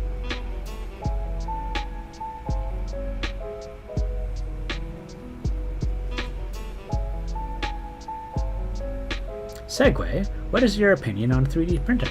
I think 3D printing's really cool. This model's 3D printed. Like, this is a 3D printed model. This one over here is 3D printed. I was making sure to avoid bringing in 3D printed minis. This one's beautiful. This one I'm going to have a lot of fun with. Now, in terms of 3D printing and gaming, I don't see a problem with it. I think 3D printers are getting more and more improved as they go along. This one, for the life of me, I could not find any scan lines on. I would have to ask Barthel's Marvels, They're the ones who provided me this this sculpt, or this print, I should say, because they didn't sculpt it. I would have to ask them what the scale of their printer is. My suspicion is it's a point, what is it, 0.2 or 0.02? I can't remember which. So it's more high res than you would say find on an Elegoo Mars, which is also a mighty fine printer. What else? I know I have one nearby that I did too. Which one did I do from that guy? He gave me the bear. That's right. If you go on my Instagram, there's a bear berserker, also from Archvillain Games. That one's a 3D print. Now, some people talk about, well, is 3D printing going to kill the miniatures industry? And I think that's just ridiculous. That is a ridiculous worry. What I do think is it's going to... It is deeply changing the industry and is forcing companies who have overly inflated prices to probably take a reevaluation due to the availability factor of 3D printed minis. I think it's especially nice to have, considering a 3D print like the STL isn't going to go away. Like once that's released, like that model exists forever. So now how that is going to interact, like I think that's a benefit, and I think what the result is it's going to create more incentive for FOMO models, which I cannot stand, but it is, for them to be able to continue to make the money that they do. For example, Cool Mini or Not. Cool Mini or Not really like jumps on like a predator for the fear of missing out. For example, I love this model. I love this model so much. I think it is disgusting and beautiful. This is a Kickstarter exclusive. This was an incentive to get the Kickstarter to, act as a predator on your fear of missing out. I think that's very unfortunate. I do not like that.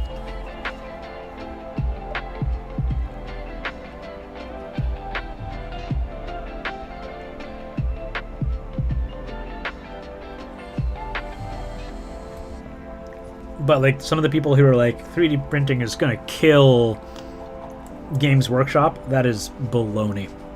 I think that is absolutely baloney. Yeah, I think that there are other ways of getting people to purchase, and frankly, there's just this aesthetic of a hand sculpted model. Like not even like not even like obviously. There is 3D printed models or physically printed models, using regular casting, like injection mold casting, that were sculpted in 3D. But there is an appeal of a model that was hand sculpted. If you go on my Instagram, there are two dwarf brothers. Those were hand sculpted models, and it shows.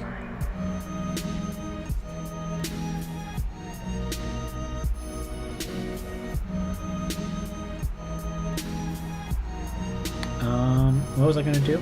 The hair.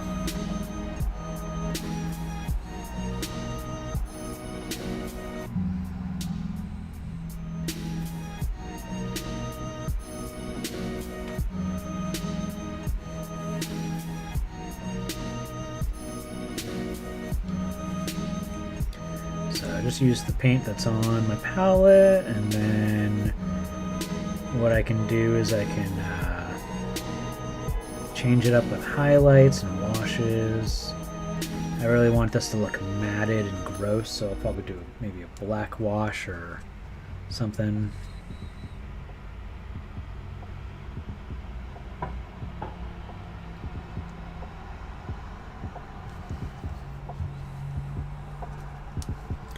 Yeah, I think fear of missing out is predatorial, but it also at the same time has merit in existence.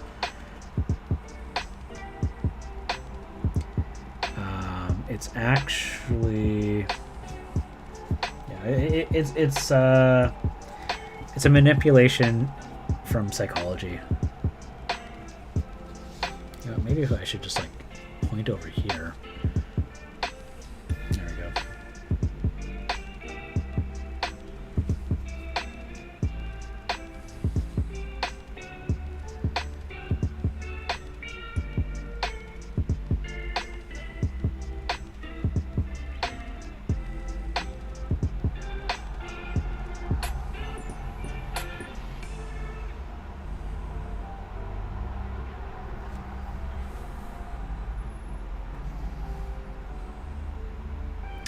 You know, there's like the thing of like, I think one of the greatest things about 3D printing is it gives a viable income to talented sculptors that would otherwise have to apply at a company, maybe get rejected, all those other things. Instead, they can just open up a Patreon account and, you know, make passive income. You know, put their completed stuff up on My Mini Factory, all that. Like, I think that's so cool. It's seriously empowering for people.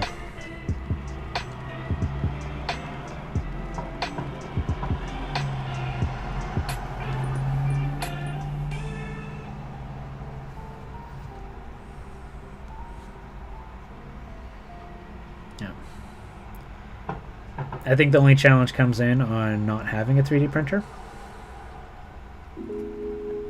So like I have to make use of like services on Etsy and stuff.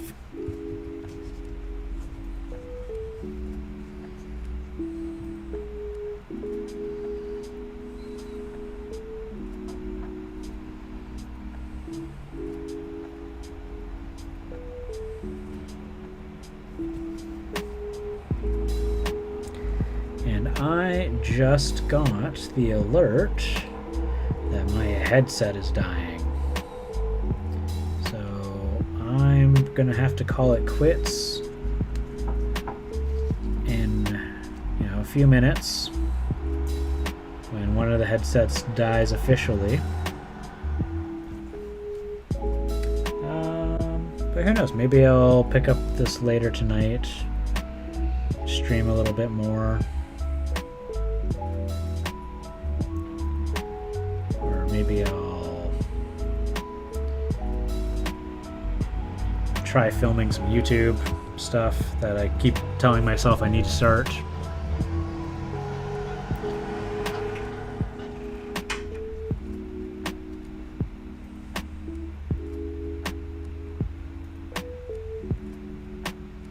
I like that. I think that makes perfect sense.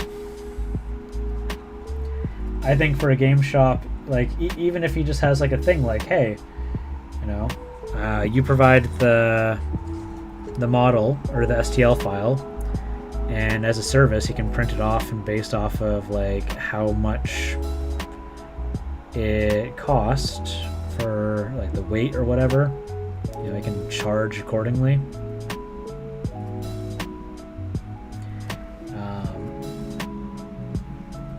I don't know how realistic it is to expect shops to print their own things. So I don't know if that is necessarily what the distributors are going to do. It's possible, but it opens up a lot of options for him. I think it's a smart move. Don't get me wrong. I think it's a very smart move. You know, because you can get licenses with like Archvillain games, for example, and he could just sell Archvillain games catalog.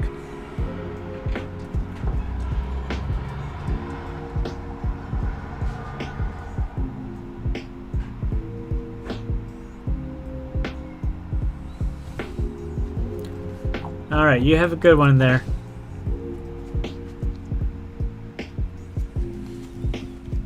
You take care.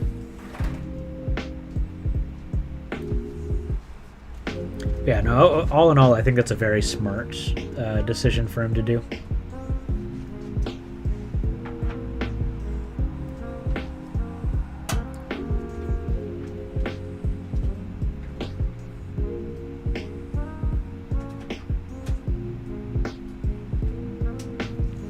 Ah, perfect. Yeah. That is brilliant. Yeah, you gotta get the licenses and stuff.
Can come in with STL files or with STL needs and provide a catalog, kick back to license and agreed individually. He's actually serving money back to the people, otherwise providing the content for free. That's nice. I like that. Yep. No, and if he does it as a you provide the STL and I just provide the service, that opens up a lot of options too.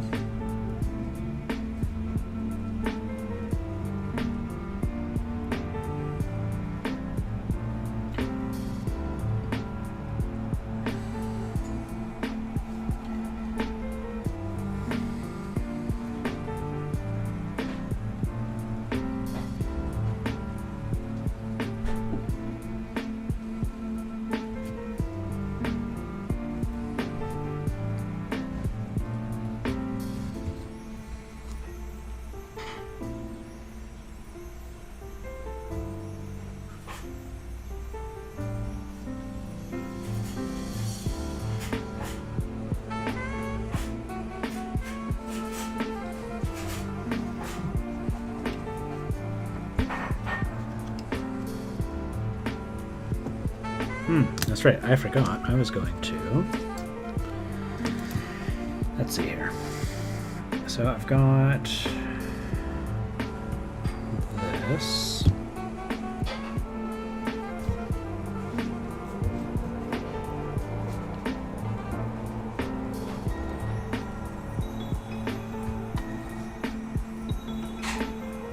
No, it's good to support your local stores, right? I think not enough people quite do that, and I think there's a good value to it.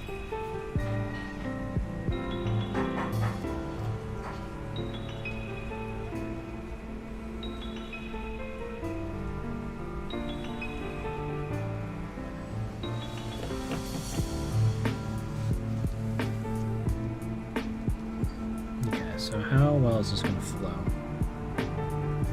It's not. Okay. Good thing I checked. Let's see here. Go away, kitties. Go. No, go. Go. You're fine, kitty.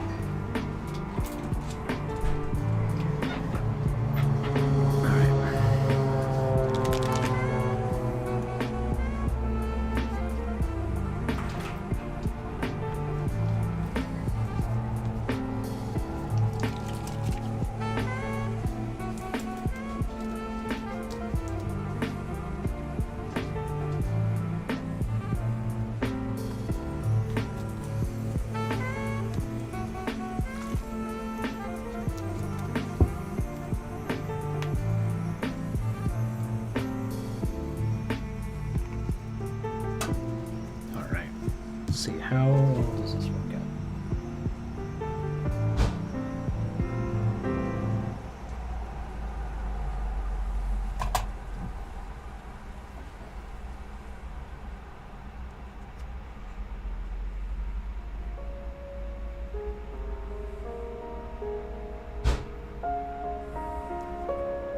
Okay. So we're going to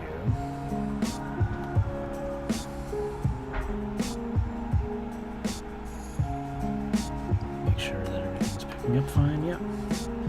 So I'm going to start doing this here. And from there, I'm going to go porter up.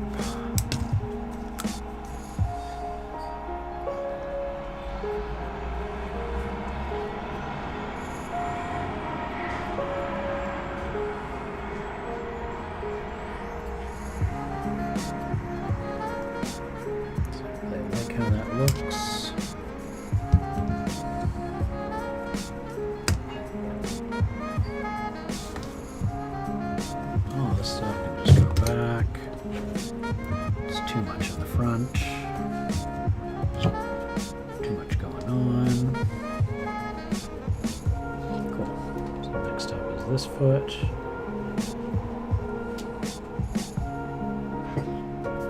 Up and up.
So what I'm doing right now, if anyone's ever seen a body with frostbite, or maybe you've seen photos of frostbite, your skin around your hands and your feet start turning black. And I thought, for the sake of horror and the sake of cool, that would be cool. So just kind of slowly applying that, and be doing that in layers here. This stuff does not appear to like water, so I'm thinning it out with some contrast medium. And then a dab of black ink in it. And just a small dab of water as well. Like just the amount of water that's like on the brush right here.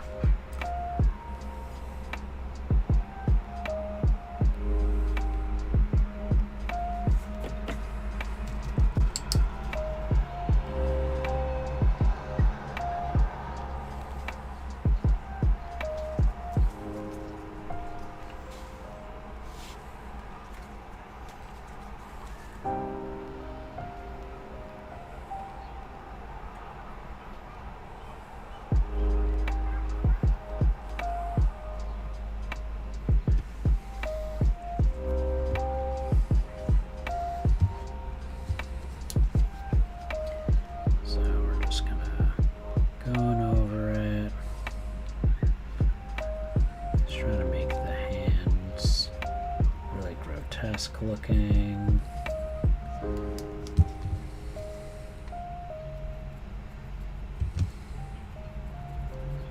Just have that kind of crawling up the arm, and then using a big fat dry brush, just kind of fading that transition.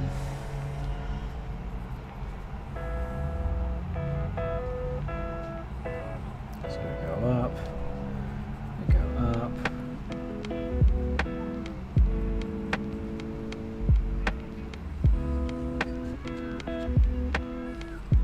So we got that, and then with this big dry feathery brush we just do that, and we can keep just pushing it and pushing it, and then go, nope, that's where it stops. It works pretty well.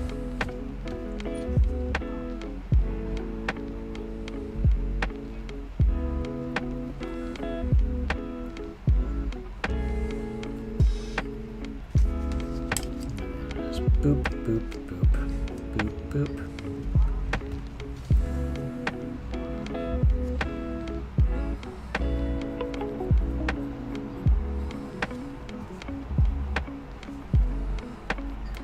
And so it's gonna naturally pool up in the crevices a little bit, deepening the shadows, which is kind of awesome. It's kind of what we want. And here we're just gonna fade that.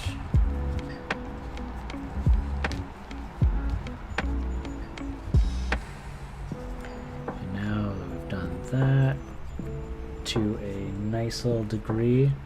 What we're going to do is we're going to just add some more black to it. So we want to have that fade, go here, yep.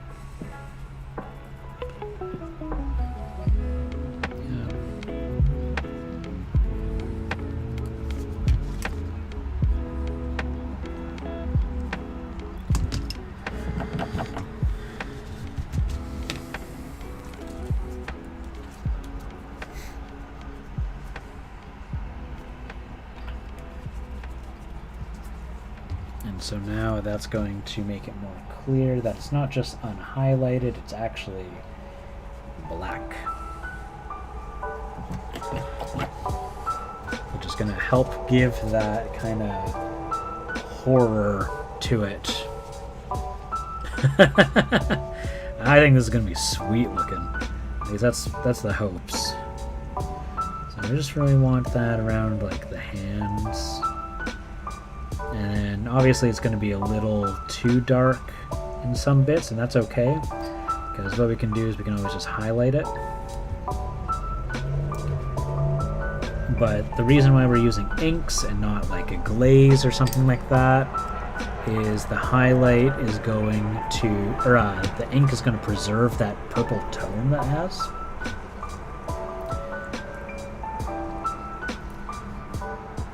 It is colorful, right? You know, Barney the dinosaur was pink and purple and green or something. I don't know what the official color was. It's like a magenta, you know.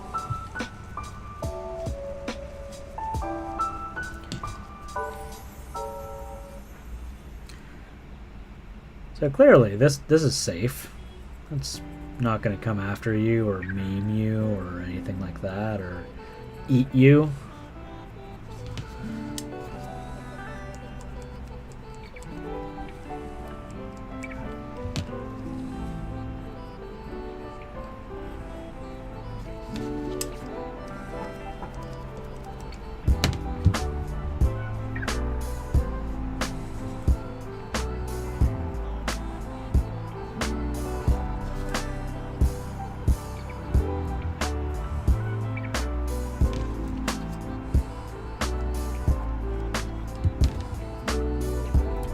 Now looking back at that, look at that. Look at that transition there. Oh, that is exactly what I'm aiming for. Heck yes. Please and thank you.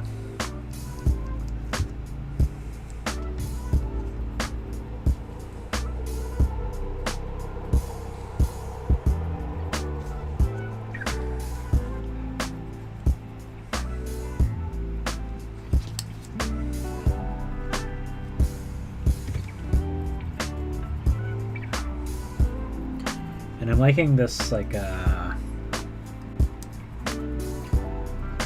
soft big brush for like just basically blurring that transition. It really helps make a smooth transition.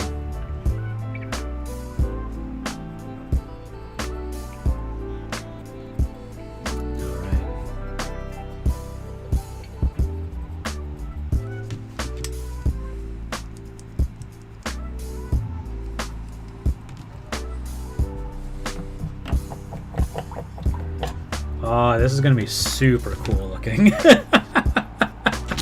I'm just like sitting back here and I'm just like looking at it and I'm like, oh my gosh, yes. I am gonna love this piece. Oh, if anything happens to it, I'm gonna be devastated. Alright, so I think I'm going to preemptively wrap things up here. I'm starting to feel the shakes. Oh my gosh, I am so happy with this.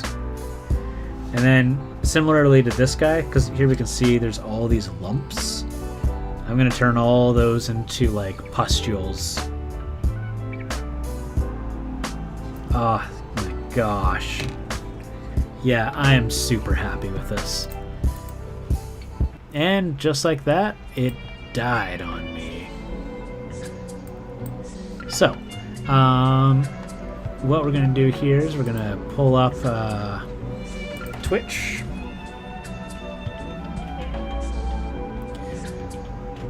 And let's see here. Is anyone live? Oh no, I want to go following and then go live. Alright, let's see here. Who is live? Who is live? Who is live? He's deaf. Say your stuff that he's not supposed to hear. Oh, you're too funny. Let's see here. I do see... I see Orc's Paint Shop is painting. I'm just going to take a quick peek in the Warhammer category and see if anyone is... There's maybe someone new that I haven't heard of before. Who doesn't have a whole lot of people here? I can see there's a couple people who have only one viewer.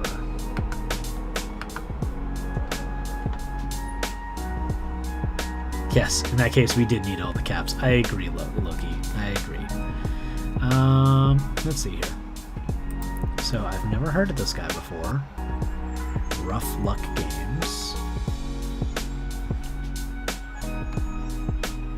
Tabletop enthusiast, developer, hobby painter, streaming painting. Okay. And then there is Falling Star, MTG. I'm guessing that's Magic the Gathering, Lightning Bolts, painting terrain, and a kill team. You know what? Let's go check out Falling Star. I think Falling Star might have something fun. I've never been to their stream before. Let's raid them. Alright guys, thank you for hanging out with me here while I did this grotesque monstrosity. I had a lot of fun with this one, and I'm going to definitely keep painting this on stream for the next couple of streams. And yeah, let's go give a lovely raid.